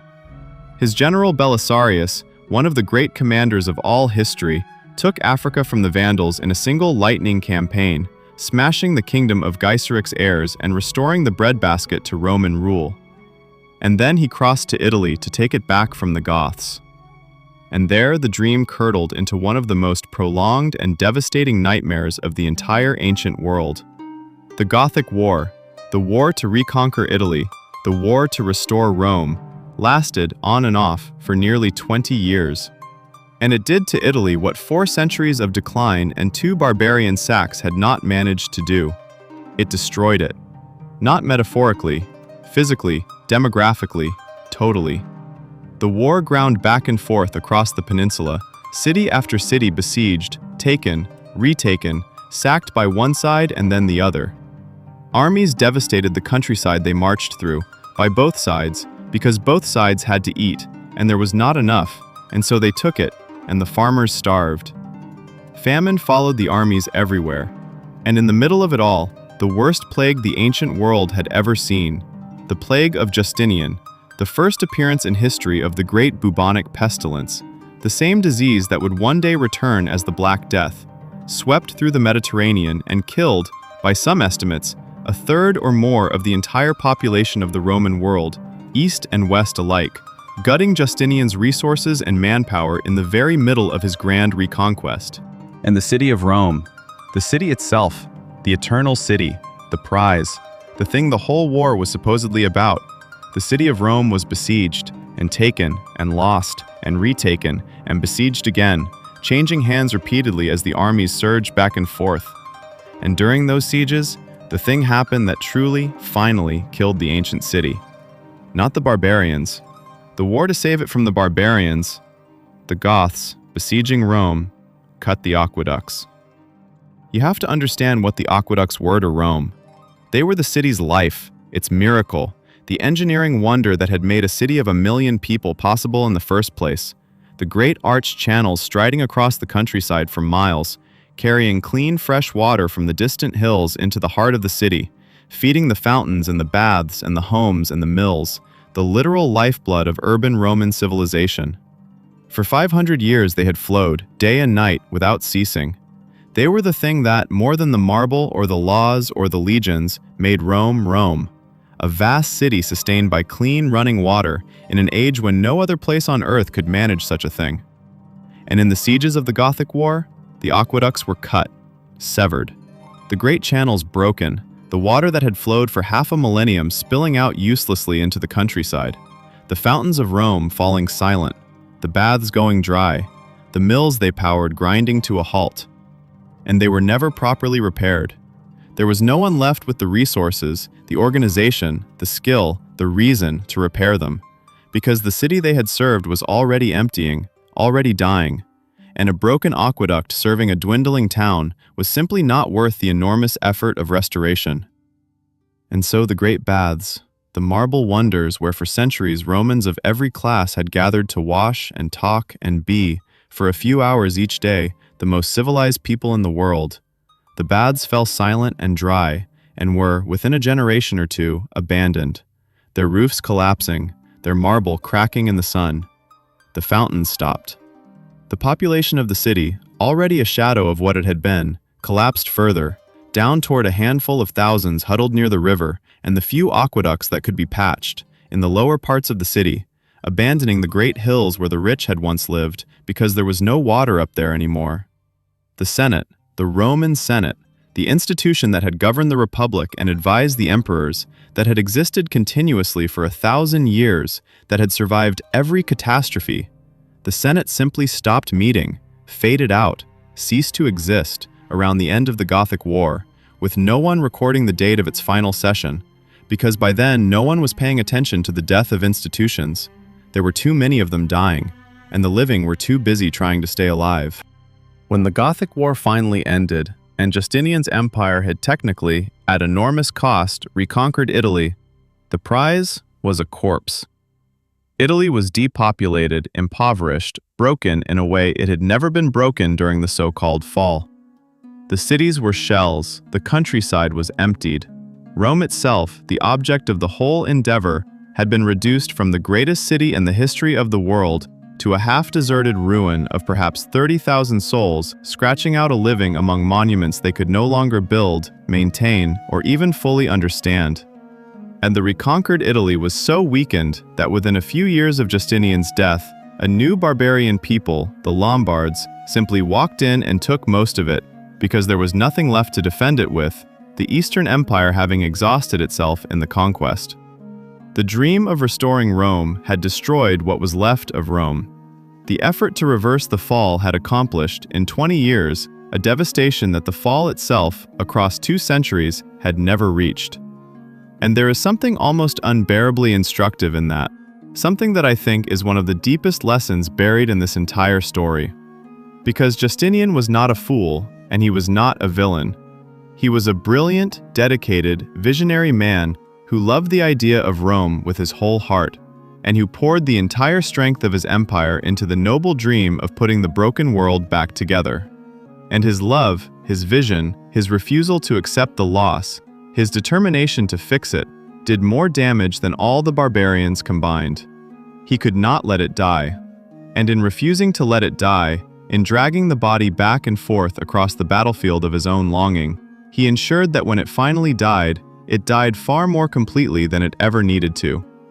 Sometimes the most dangerous thing is not the enemy who wants to destroy a thing. Sometimes the most dangerous thing is the lover who cannot accept that it is already gone. Before the dark comes all the way down, I want to take you out onto the roads, because the roads are where you can feel, in your own body, the exact shape of what was lost. And the roads are the one part of the Roman world you can still, in places, walk on today. The Romans built roads the way they built everything, to last forever, and very nearly succeeding. Not dirt tracks worn by feet and cartwheels, but engineered structures, dug down several feet and built up in careful layers. A foundation of large stones, then rubble and gravel and sand, packed and bound, then a surface of fitted paving stones laid so tightly and crowned so precisely that the rain ran off the sides and the road stayed dry, straight, and hard for centuries. They drove these roads across the entire empire in lines so nearly straight that they seem, on a map, to have been ruled with a straight edge by a god. Over mountains, through forests, across marshes on raised causeways, bridged over every river, mile after mile after mile, tens of thousands of miles of them, until you could set out from a town in the north of Britain and walk on Roman roads the entire way to the deserts of the Near East, never once leaving the surface the engineers had laid. And along these roads, at every mile, stood a milestone, a carved pillar that told you how far you were from the nearest towns, and often the name of the emperor under whom that stretch had been built or repaired, and sometimes the distance, ultimately, to Rome itself.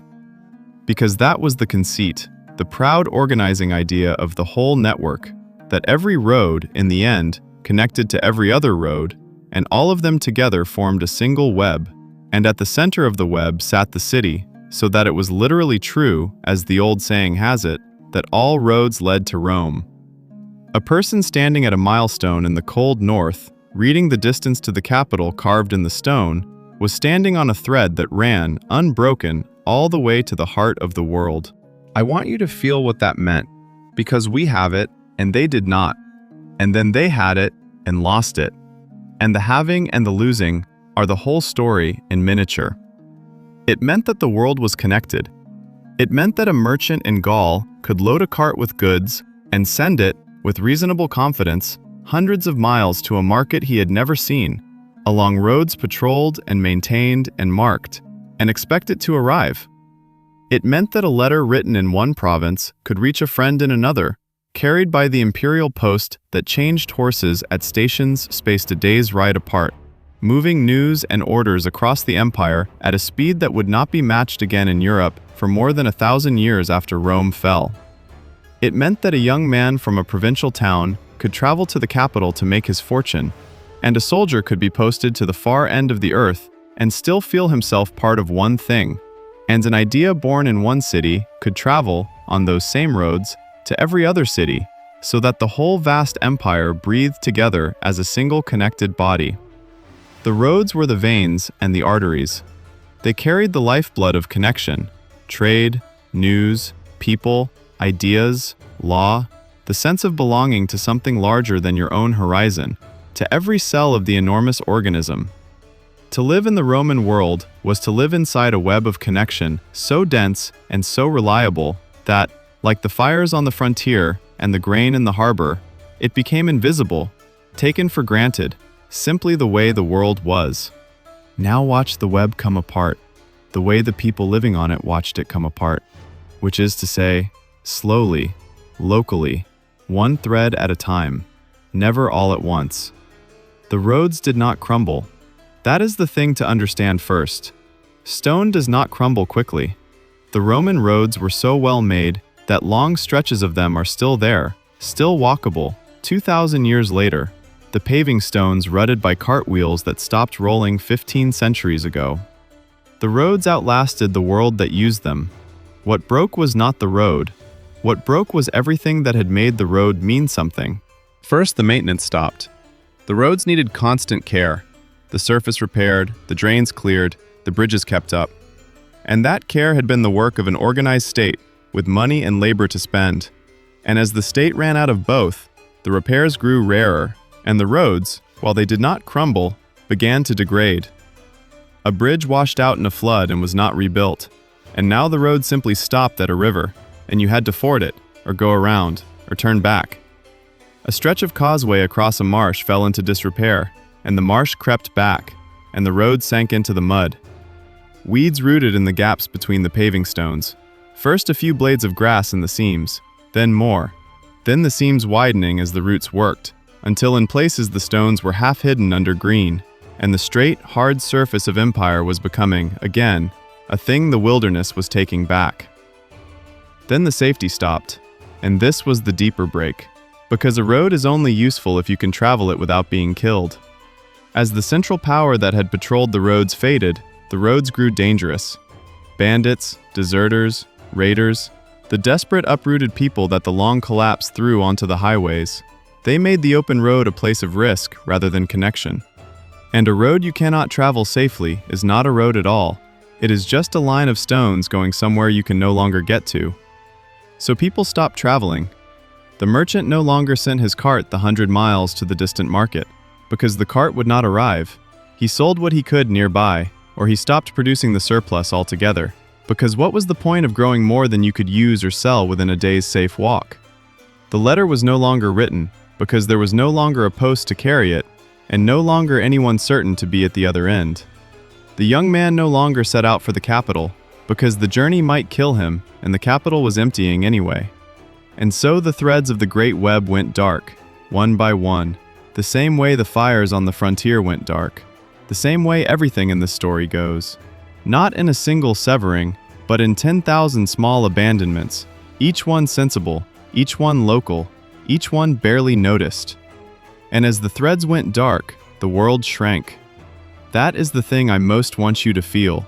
For a person living through it, the fall of Rome was, very concretely, the shrinking of the world, the steady contraction of how far you could go, how far news could reach you, how far your goods could travel, how far your imagination could extend.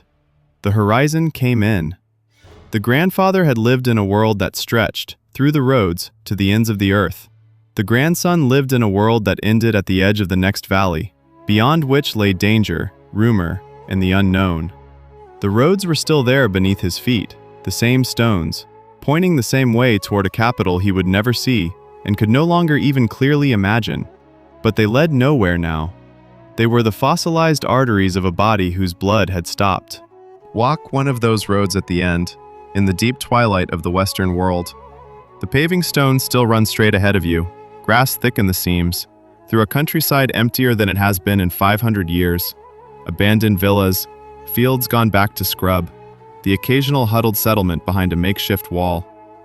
Every mile you pass a stone. The milestones are still standing, most of them. Stone outlasts everything. And carved into them, worn but still legible, are the distances to towns that may no longer exist, and the names of emperors 1,000 years dead, and, on the older ones, the number of miles to Rome. You can still read it. The distance to the center of the world, carved in the stone, precise to the mile. And you stand there, in the long grass, on the road that no longer leads anywhere, reading the exact distance to a heart that has stopped beating.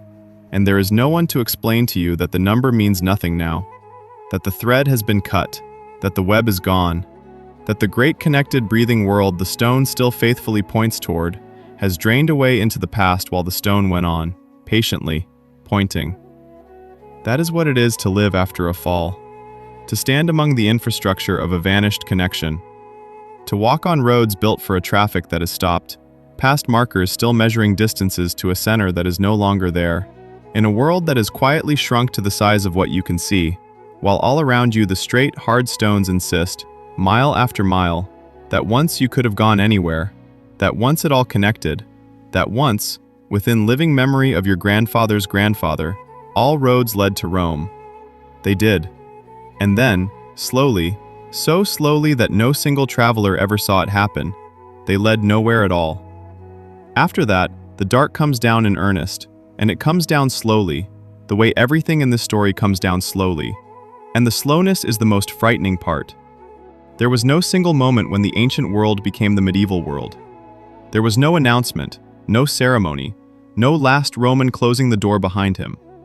There was only the long, gradual, almost imperceptible draining away of the things that had made the old world what it was.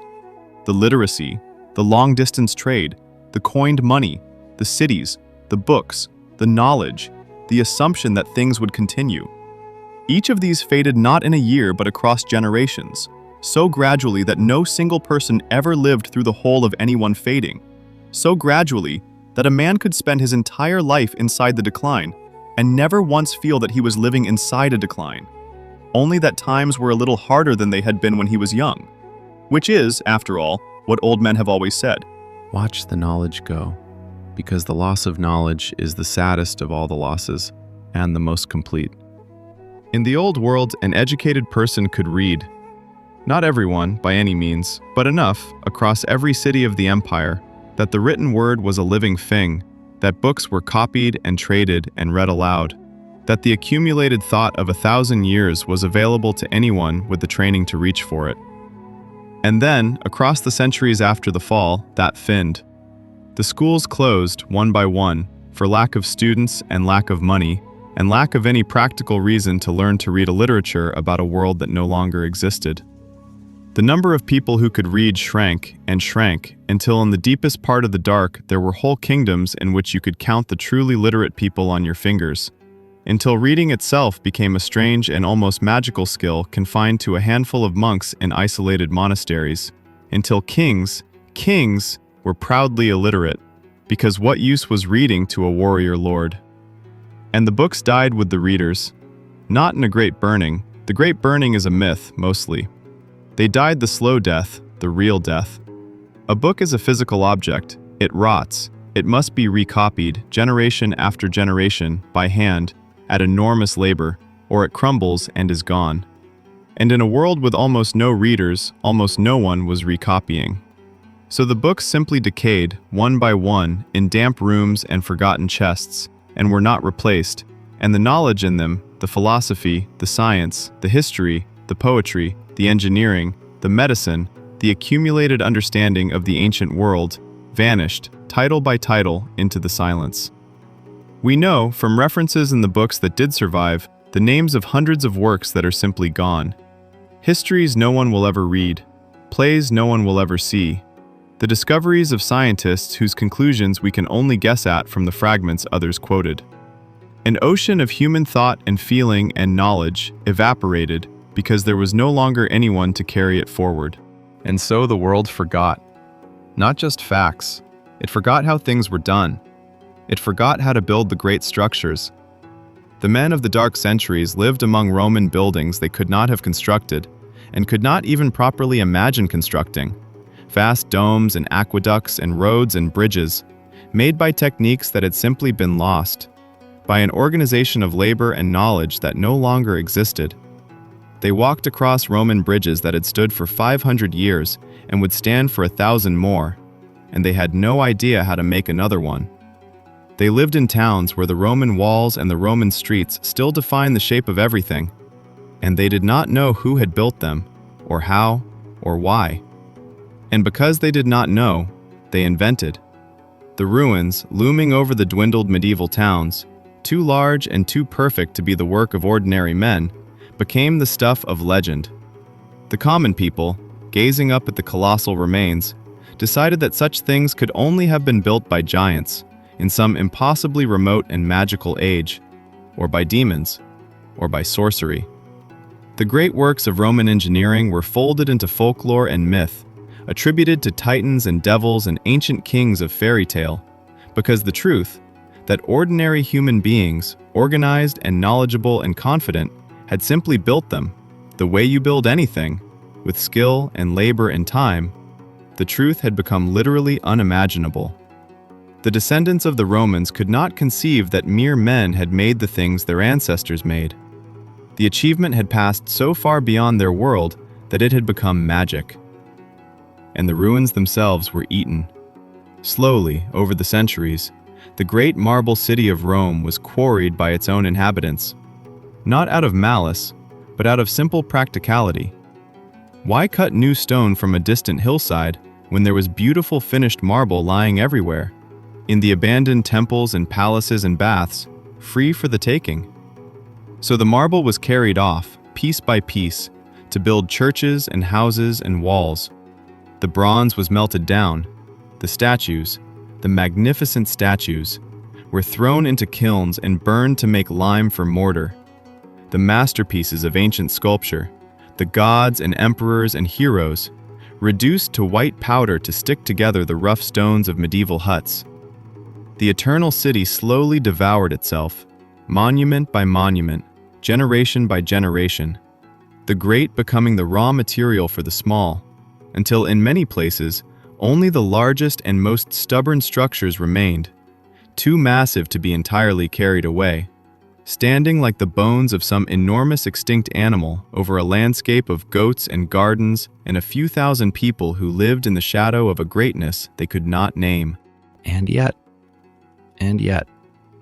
even in the deepest dark, the thing was not entirely lost. This is the part that matters, at the end. This is the thread of light. Because in those isolated monasteries, the handful of monks who could still read kept copying. Not everything, most of it was already lost, but something. They copied the scriptures, of course, and the writings of the church. But they also copied, here and there, for reasons that were sometimes pious and sometimes simply the love of a beautiful thing they did not want to see die. Fragments of the old world. A history, a poem, a philosophical work. The consolation that Boethius had written in his cell became one of the most copied and beloved books of the entire medieval world, carried forward by hand through the dark for 1,000 years. The threads were thin, and many of them snapped, but some of them held, a single surviving copy of a great work, hidden in a single monastery, recopied just often enough to outlast the silence, waiting. And then, centuries later, many centuries, the strangers began to come. They came at first as pilgrims. In the medieval centuries, when Rome had shrunk to its huddle of thousands among the ruins, it remained a holy city, the city of the apostles, the seat of the Western Church, the place where the bones of the saints lay. And so the faithful came, walking for months across a broken continent, to pray at the great shrines. But on their way to the holy places, they passed through the other Rome, the dead Rome, the giant's graveyard, and they could not help but stare. There survives a little guidebook, written for these medieval pilgrims, that tries to make sense of the wonders they were walking through. And it is one of the most poignant documents in all of history, because it gets almost everything wrong. The ruins had become so far removed from the world of the people living among them that even the educated could no longer correctly identify what they were looking at. Temples were mistaken for the palaces of emperors who had never lived in them. Statues of forgotten officials were renamed as biblical figures or invented sorcerers. The great bronze horseman in the heart of the city, a statue of the philosopher emperor Marcus Aurelius, the very man whose private notebook opened our story, the man writing about impermanence in his tent on the frontier, survived the melting pots only because someone, somewhere in the dark, had decided it was a statue of the first Christian emperor, Constantine, and so it was spared as a holy thing, preserved by a mistake, the wrong name saving the right bronze. The pilgrims walked beneath it and did not know whose face they were seeing. They knew only that it was old and great and beyond them, and that the world that had made it was gone. That is what memory looks like in the long run. Not a clear record, a blur, a set of half-right guesses laid over the bones of something nobody alive can truly remember. The people who actually knew what these things were, who could have told you the name of the man on the bronze horse, and the purpose of the roofless temple, and the function of the broken aqueduct, those people had all died 1,000 years before, and they had not been able to pass on what they knew because the chain of telling had been broken in too many places. And so the largest and most sophisticated civilization the Western world had ever produced became, to its own descendants, a kind of beautiful, incomprehensible rumor. And then, slowly, the rumor began to be investigated. It started with a few strange men. Strange because they cared about something nobody else cared about. Scholars, here and there, in the late medieval centuries, who developed an odd and consuming passion for the old world, who began to hunt down the surviving manuscripts in the forgotten corners of the monasteries, blowing the dust off books that had not been opened in 300 years, finding, sometimes, the single surviving copy of a work everyone had assumed was lost forever. One of them, a tireless hunter of old books, found in a remote monastery a complete copy of a Roman poem about the nature of the universe, a work of such startling beauty and such dangerous ideas that it had nearly vanished entirely. One copy in one cold library, a few pages from oblivion, rescued at almost literally the last possible moment. Another found the letters of a Roman statesman, written to his friends 2,000 years before, so intimate and so alive that reading them, the scholar said, was like hearing the voice of a man speaking from across the gulf of all that time. A real man, with worries and jokes and griefs, suddenly present again after 15 centuries of silence.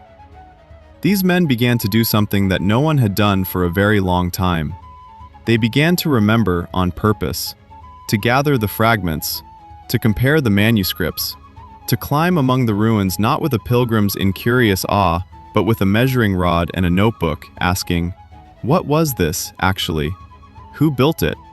How? They began to dig, and to find, beneath the medieval city, the buried layers of the ancient one. The statues that had fallen and been covered over, the inscriptions, the foundations of the vanished greatness. They taught themselves to read the old languages properly again. They recovered, piece by painstaking piece, the lost knowledge of how the ancient world had thought and built and lived. And in doing so, they fell in love. That is the only honest word for it. They fell in love with a world that had been dead for 1,000 years, and their love for it was so intense, so transforming, that it lit a fire that became the rebirth of European thought and art and science. The age we call, for exactly this reason, the Renaissance, the rebirth, the bringing back to life. The whole flowering of the modern Western mind began, in a real sense, with a handful of obsessive scholars who refused to let the old world stay forgotten, who walked into the dark of the monastery libraries and the dark of the buried ruins, and began, gently, to carry the light back out. So the thing that died did not, in the end, die completely. This is the consolation, if there is one, and it is a real consolation, though a complicated one. Rome fell, and the Western world it had built came apart, and the knowledge was lost, and the cities emptied, and the long dark came down. And then, after the dark, the strangers came, and they remembered, and they brought back what could be brought back. The law of Rome lives in the law of half the world. The language of Rome lives, transformed, in the speech of hundreds of millions. The letters Rome wrote, the ideas Rome thought, the poems Rome made, the ones that survived the slow rot, the ones the monks happened to recopy and the scholars happened to find, are read today, right now, by more people than ever read them when Rome was alive. The very story I am telling you, the story of how it all ended, exists only because the remembering finally happened, because someone refused to let it go. But, and here is where I have to be honest with you, here at the far end of the river, because it would be a lie to leave you only with the consolation. The remembering came too late to be of any use to the people who actually fell. Every single human being who lived through the fall of Rome was dead and forgotten by the time anyone began to remember. The little boy bound to the farm in the north, who dreamed of seeing the sea and never would, no scholar ever recovered his name. He left no manuscript. He is not in any book. He is simply gone, one of the tens of millions who lived and suffered and died inside the long collapse, and left no trace at all. The old soldier whose life savings rotted into worthless metal in a jar beneath his floor. The Gothic mother on the riverbank, holding up her child, begging to be led across. The senators clapping in the arena. The last man to light the last fire on the dark frontier.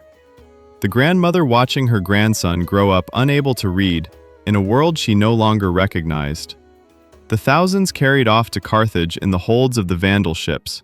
None of them were remembered. None of them were saved by the remembering.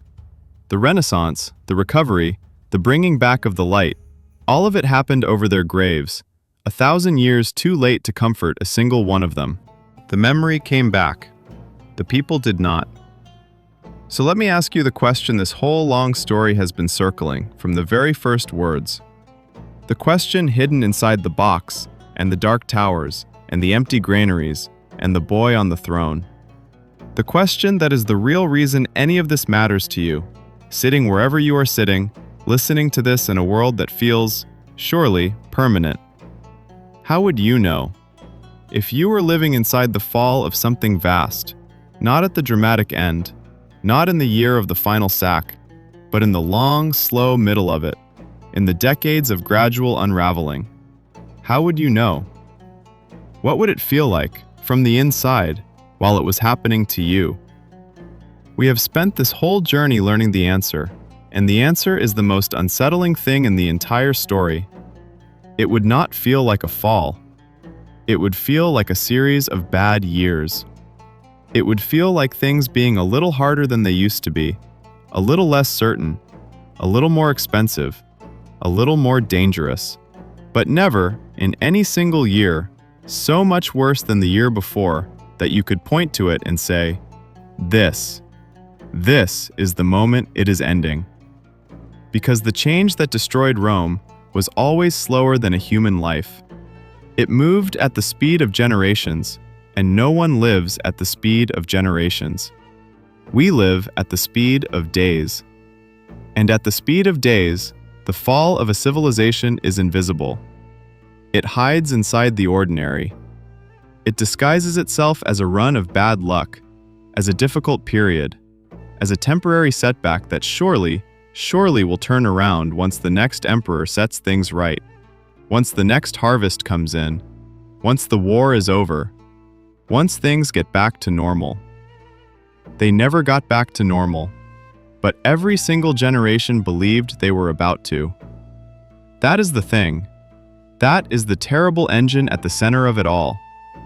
The Romans did not fail to notice their decline because they were stupid, or blind, or decadent, or any of the lazy explanations we like to reach for because they let us feel superior to the dead. They failed to notice it because it is not possible to notice. Because no human being is built to perceive a change that takes 300 years. We are built to perceive the change from yesterday to today, from last year to this year, and on that scale, the only scale we can actually feel, the fall of Rome was almost always invisible. Almost every Roman who ever lived, across the entire long collapse, went to sleep each night in a world that was approximately the same as the world they had woken up in.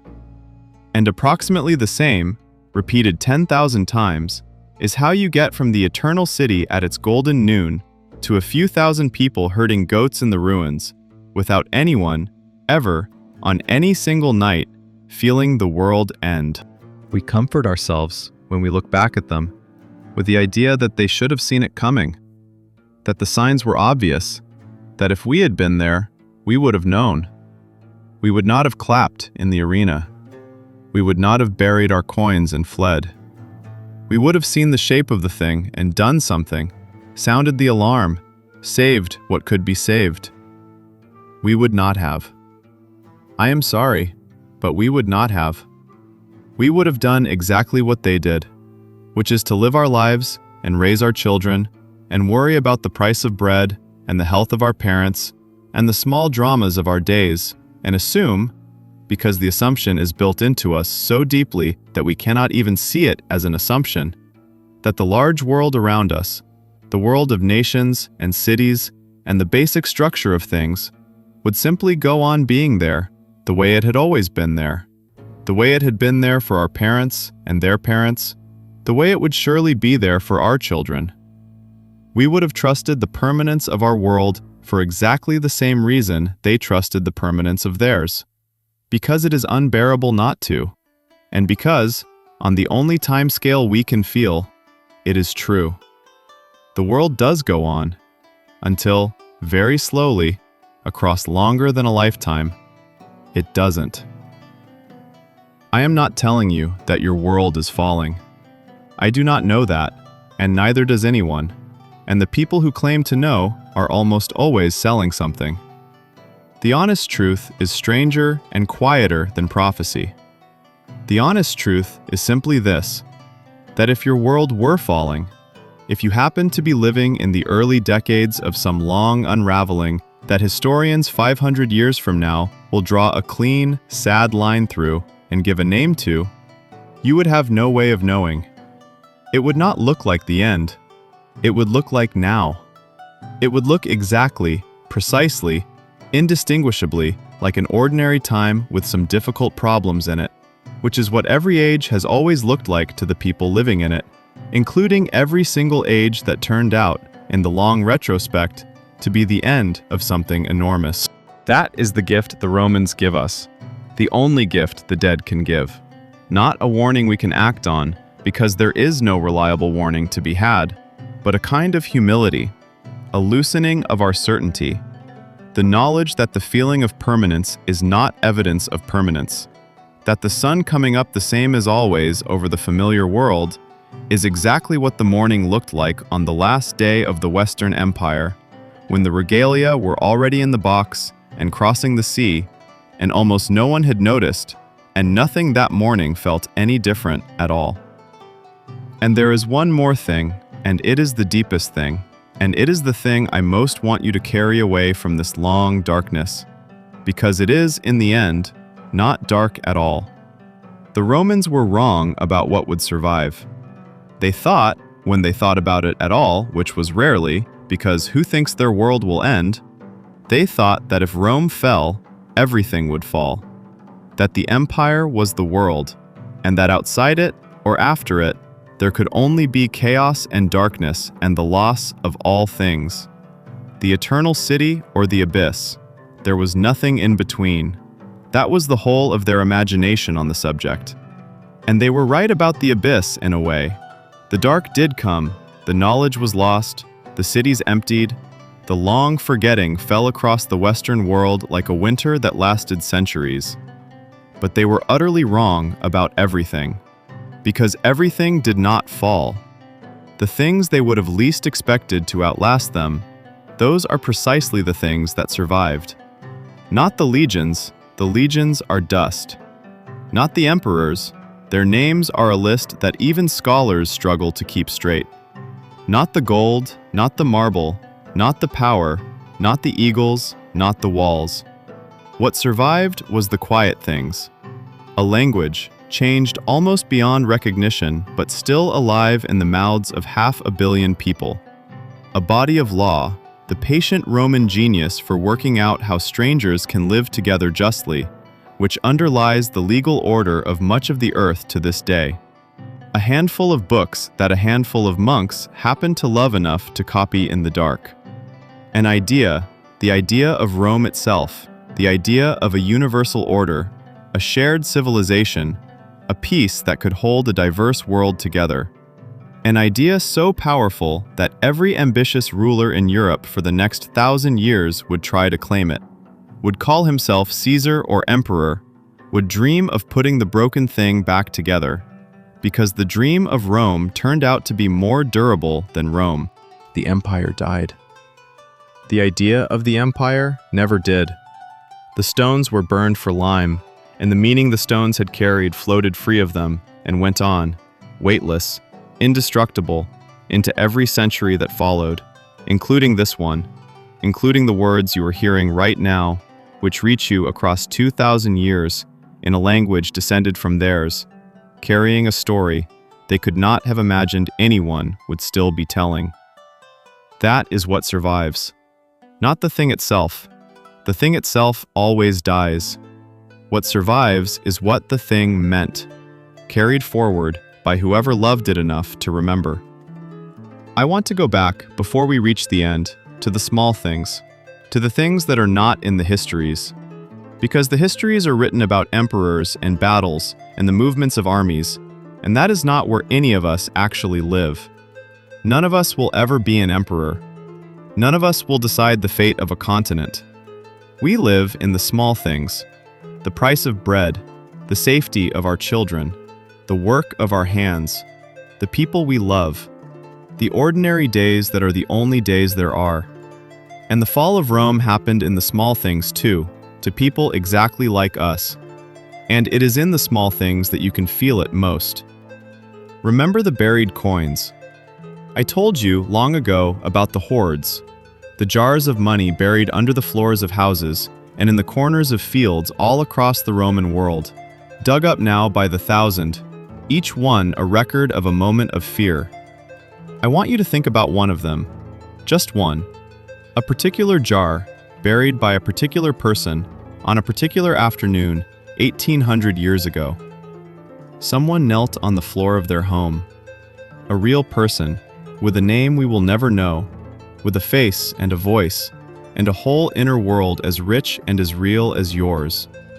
And they dug a hole, and they put into it everything they had saved, the whole portable wealth of a careful life.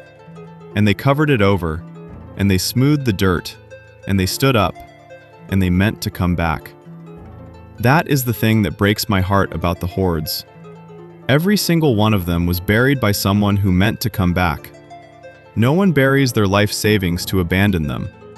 They buried the coins because something frightening was happening.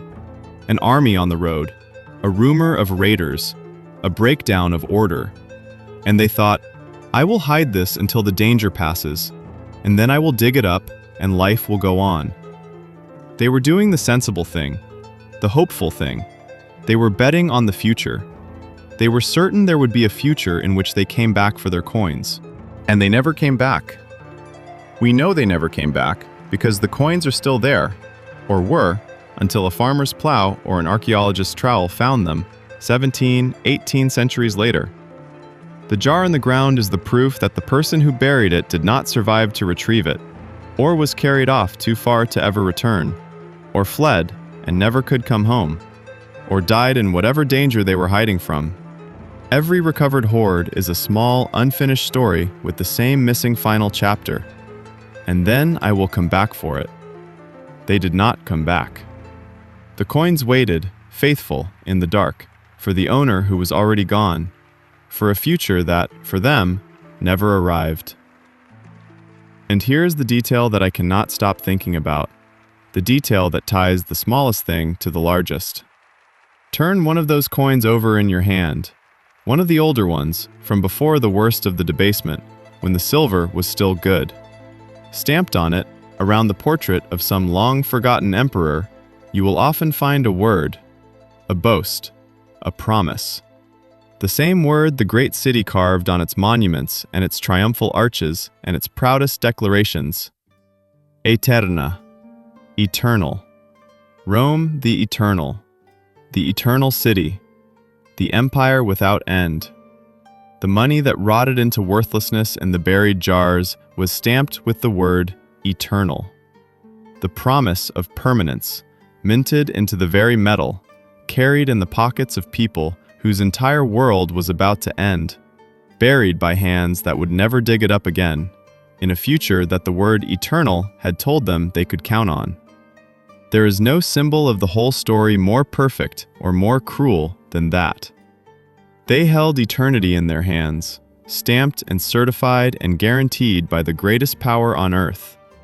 And it turned to base metal, and they buried it, and they did not come back. I do not tell you this to frighten you, or to make you cynical about the word eternal, or to suggest that nothing is worth building because everything ends. The opposite, in fact. I tell you because those people, the one who buried the coins, the boy bound to the farm, the mother on the riverbank, the old man taking his forbidden prayers indoors as the gods of his childhood became illegal, the soldier lighting the last fire on the dark frontier without knowing it was the last. Those people were not fools for believing in their world. They were not foolish to love it, to invest in it, to bet on its future, to stamp eternal on their coins and mean it. They were doing the only thing a human being can do, which is to live as though the world will continue, because that is the only way to live at all. You cannot raise a child, or plant a tree, or build a house, or save your coins, or love anyone, without an act of faith in a future you cannot see and cannot guarantee. They made that act of faith. The future betrayed it. That is not their failure. That is simply the condition of being alive inside time, which betrays everyone eventually, in the end. We are doing it too, right now, you and I. Everything you are building, everything you are saving, everything you love and assume will continue, you are betting on a future you cannot see, stamping your own private eternal on the things you care about. And you have no more guarantee than they did. None of us does. That is not a reason for despair. It is the thing that makes any of it precious.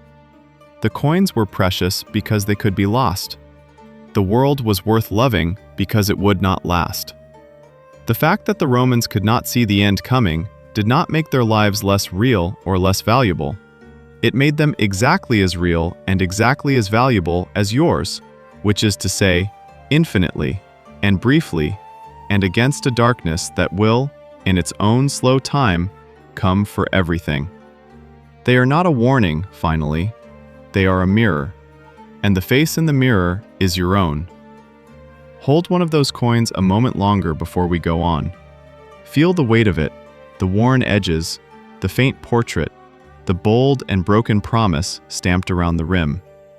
It outlived the hand that buried it by 1,800 years.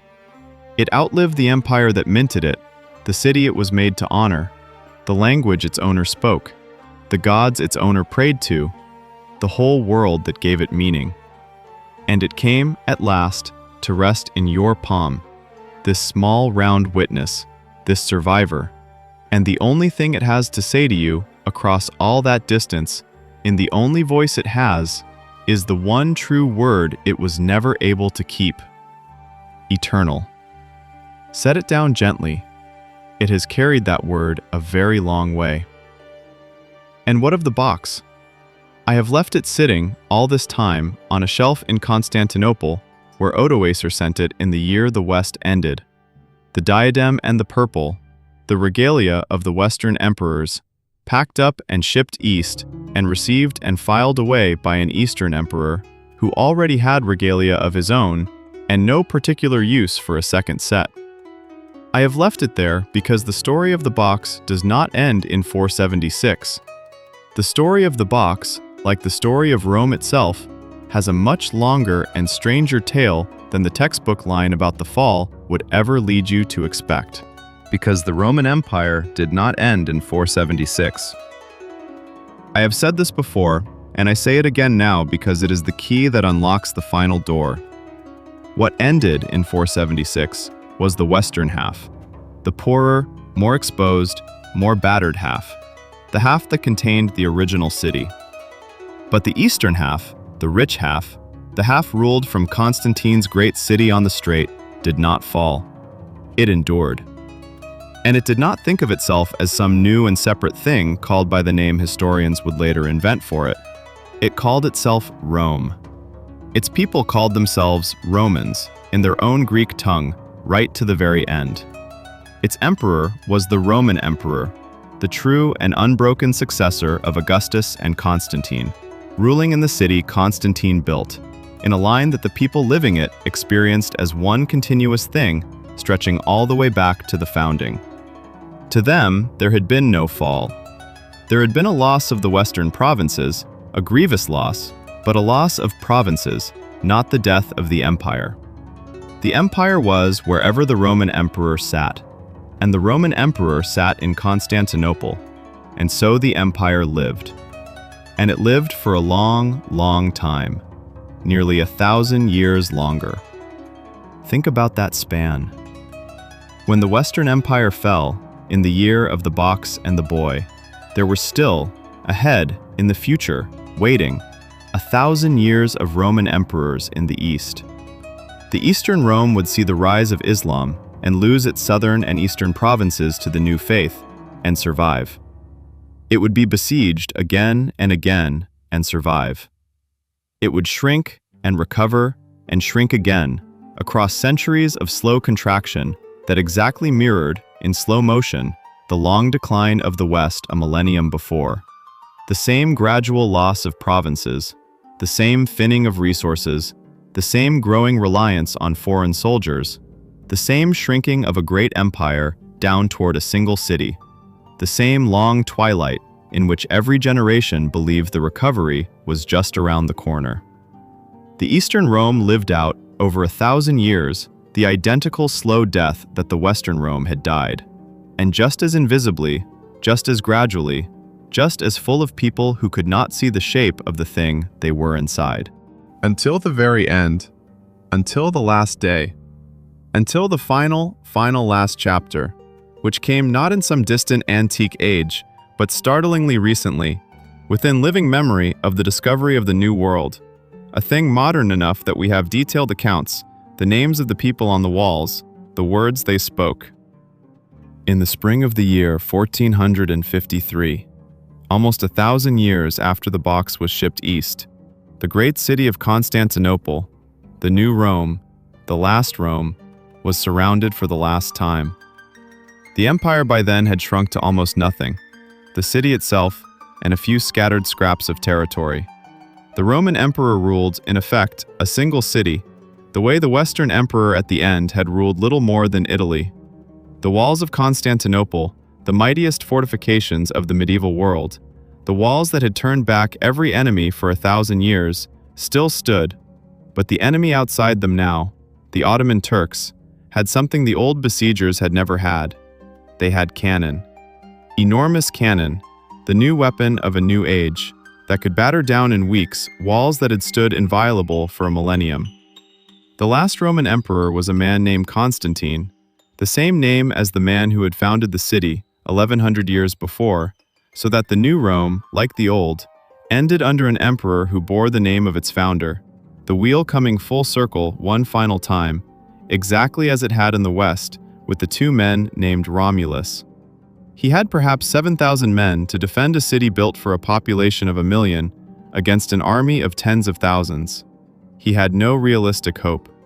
The West, the Latin West, the descendants of the empire that had fallen 1,000 years before, sent almost no help, divided as they were by a religious schism and their own quarrels.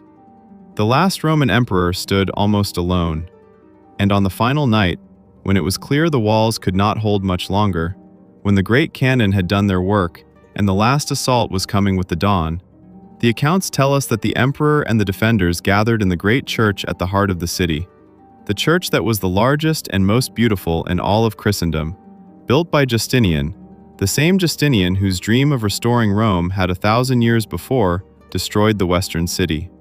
Gathered there, Latin and Greek together at the last, their old quarrels forgotten in the face of the end, and held a final service, a final liturgy, in the building that had been the heart of the Roman Christian world for 9 centuries.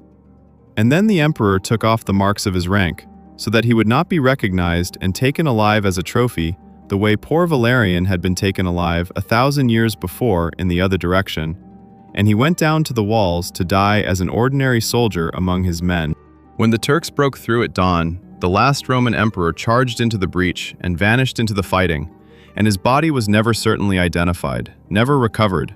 The last emperor of Rome dying anonymous in the press of the final battle, exactly as the Emperor Valens had died anonymous in the burning farmhouse at Adrianople, the empire ending the way it had so nearly ended 1,000 years before, with a Roman emperor disappearing without a trace into the chaos of a lost field. And that was the end. Not in 476. That was only the end of the West. This was the end of the whole thing, the final extinguishing, the last day on which there was, anywhere in the world, a man who could truly call himself the Roman emperor in an unbroken line back to Augustus. After that dawn, there was no such man, and there would never be one again. The name Rome, as the name of a living state with a living emperor, went out of the world forever on a spring morning in 1453, 2,200 years after the city was founded by a boy raised by a wolf on a hill by a river. The box, somewhere in the sacked palaces of the conquered city, if it had survived at all across the 1,000 years, the box was just one more thing carried off or burned or lost in the ruin of the last Rome. The regalia of the Western emperors, sent east for safekeeping 1,000 years before, swallowed at last in the fall of the East. The symbols outlived the thing they symbolized by 1,000 years, and then they too were gone, and there was nothing left anywhere that was Rome, except the memory, and the law, and the language, and the idea, and the ruins, and the long shadow that stretches, even now, all the way to you. I asked you at the very beginning to do something difficult. I asked you to forget that you knew how it ends, to stand inside the story as the people inside it stood, without the terrible advantage of hindsight, without the map that shows you where the river goes. I hope you tried. I hope for at least a few moments along the way, you managed to feel it the way they felt it. The confidence of the golden noon, the slow creep of unease, the reasonable decisions, the bad years that surely would turn around, the world that went on being there every single morning until the morning it didn't. But now we are at the far end, and you can stop forgetting. Now you can have the hindsight back, because there is one more thing it can teach you, and it is the strangest gift of all. We are the ones who know how it ends. Think about how extraordinary that is, and how lonely. Every single person in this story, Marcus Aurelius riding in his tent, the soldier carrying the plague home, the senators in the arena, Aurelian wrapping the city in its fearful wall, the Gothic mother on the riverbank, Stilicho refusing to turn his sword on Rome, the boy emperor sent off to his villa by the sea, Boethius in his cell, the last Constantine charging into the breach at dawn. Every one of them lived their life facing forward, into a darkness they could not pierce, not knowing what came next, not knowing whether their choices mattered, not knowing if the thing they loved would survive them. They lived, as we all live, blind to the future, doing their best inside a fog. And we get to stand here at the end of the river and see all of it at once. We get to see how the soldier's nameless illness becomes the demographic wound that forces the hiring of the foreigners that 2 centuries later become the army that cannot be controlled. We get to see how Marcus Aurelius's love for his son becomes Commodus, becomes the auction, becomes the broken succession, becomes the chaos. We get to see how Constantine's beautiful new city in the east becomes the lifeboat, with room for only half, becomes the 1,000-year survival of the one and the fall of the other. We get to see the whole pattern, the way the 1,000 small, reasonable decisions all leaned, very slightly, in the same direction until they became a fall. We can see what none of them could ever see, the shape of the whole, and it does not help them at all. That is the unbearable part. Our knowledge, our perfect hindsight, our God's eye view of the entire catastrophe, it cannot reach back and warn a single one of them, cannot save the coins in the jar, cannot light the dark towers, cannot tell the senators to stop clapping, or the court to stop murdering its defenders, or Justinian to let the broken thing rest. They are sealed in their own time, beyond our reach forever, living forward into the fog while we watch from the far shore, knowing and unable to call across the water. There is a kind of grief in that, if you let yourself feel it. The grief of the historian, the grief of anyone who looks honestly at the past, the grief of loving people you cannot help, of watching again and again, knowing exactly what is coming as they walk toward it without you. It is the grief of reading an old letter from someone long dead, full of plans and hopes for a future you know did not arrive. It is the grief of every photograph of a smiling face from a year you know turned out badly.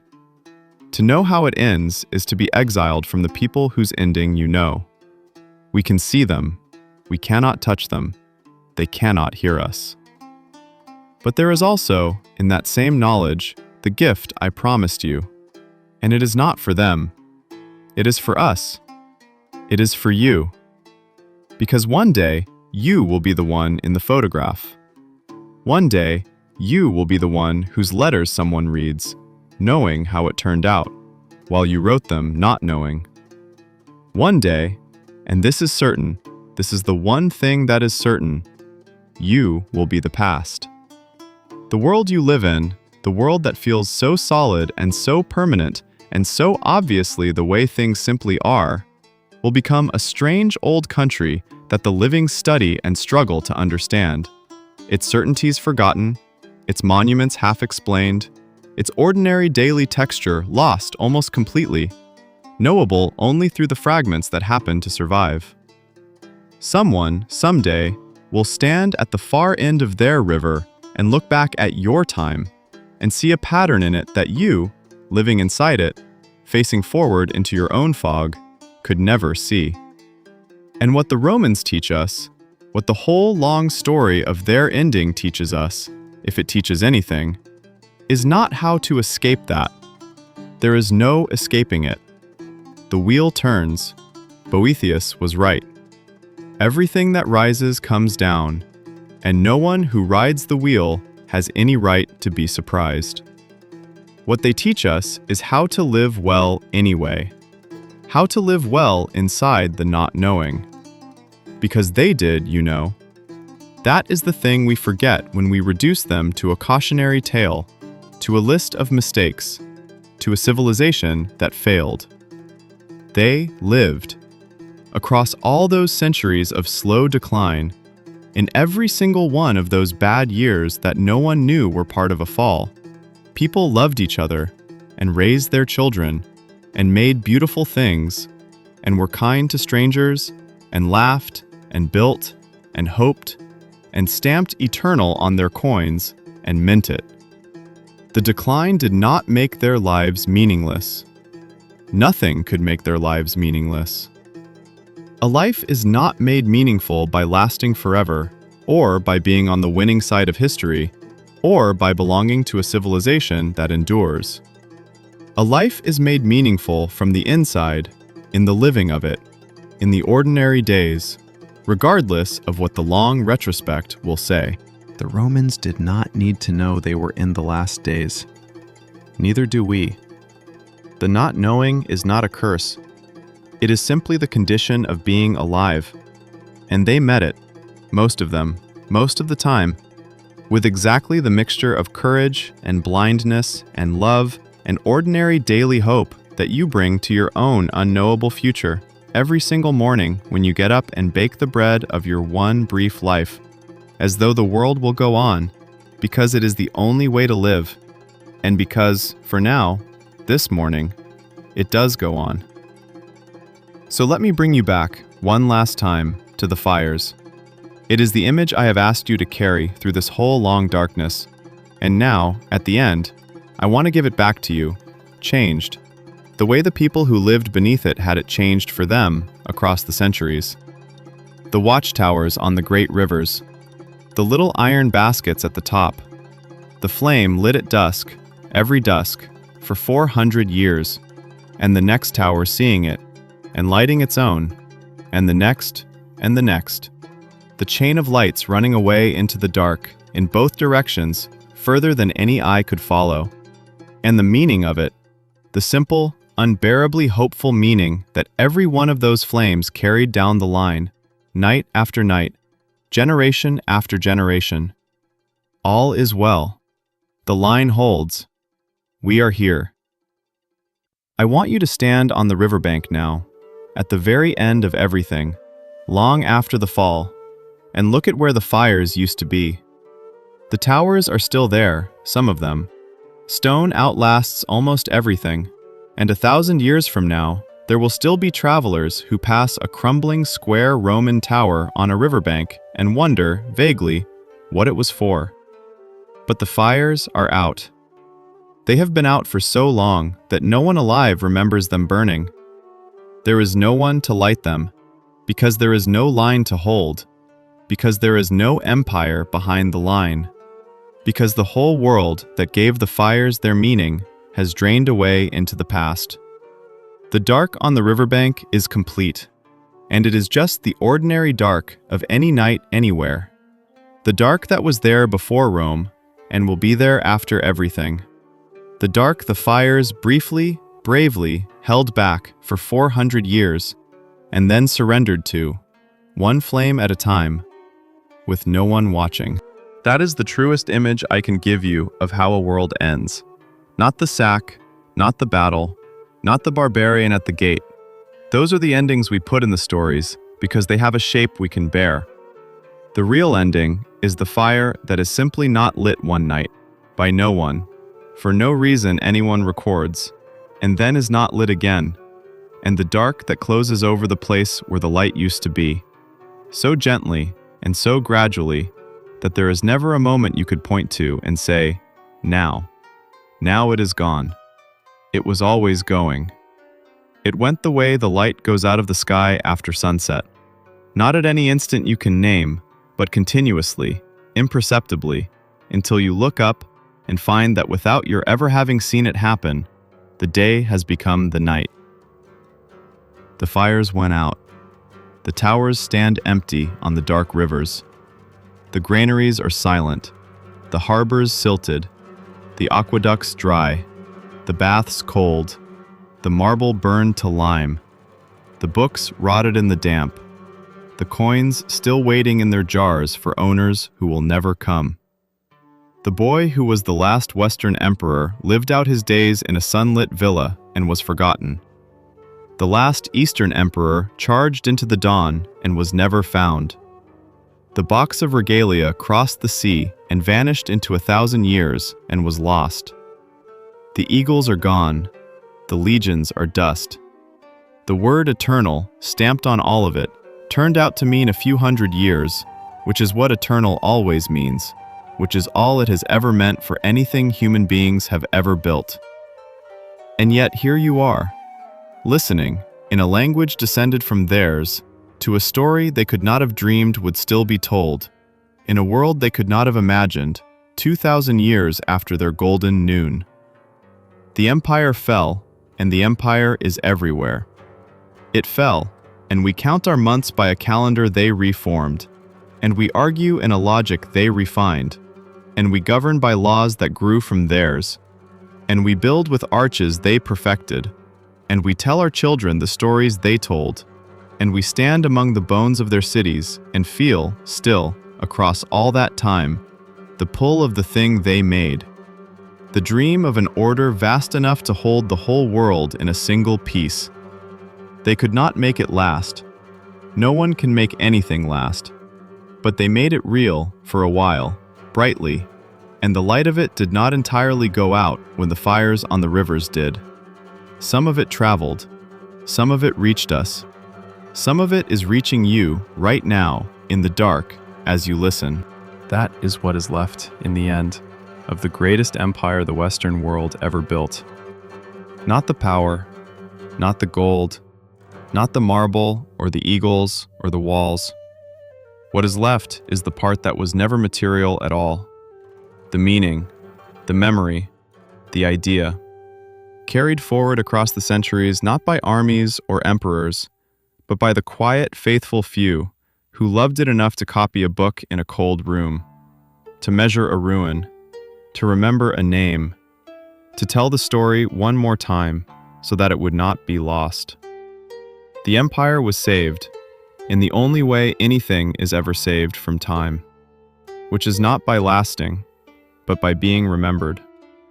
And it was remembered because, across 2,000 years, in every generation, there was always someone who refused to let it be forgotten. We are the latest of those someones, you and I. For the length of this telling, in this small pool of attention we have shared in the dark, we have done the only thing the living can ever do for the dead, which is to remember them, to carry their story a little further down the line, the way the towers once carried the fire, one to the next, all the way to the edge of the world. They cannot hear us. But the remembering was never for them. It was for the ones who come after. It was for the next person standing on the next riverbank, looking at the next dark where a light used to be.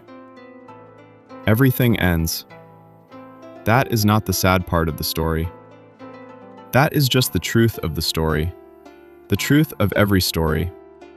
The truth Marcus Aurelius wrote in his tent, and Boethius wrote in his cell, and the buried coins wrote in the dark, that all things pass, that the wheel turns, that the brightest noon slides into the longest night, that even the eternal city was only borrowing the word. The sad part is not that it ended. The sad part is how quietly, how gradually, how invisibly it ended, so that almost no one who lived through it ever knew that they were living through the last days of the greatest thing their world had ever made. But they were. The Golden City, the eternal empire, the world without end. It had its last days, just like everything does, just like everyone does, just like you and I will. The fires were lit for the last time, and no one knew it. The grain ship sailed for the last time, and no one knew it. The Senate met for the last time, and no one wrote down the date. The last person who could read the old books closed one for the last time, and set it down, and never opened another. And the silence came in. The world they knew was gone, and they had not seen it go. And the dark closed over the place where the light had been, so softly that the morning after the end looked exactly like the morning before it. And this was one of history's last chapters.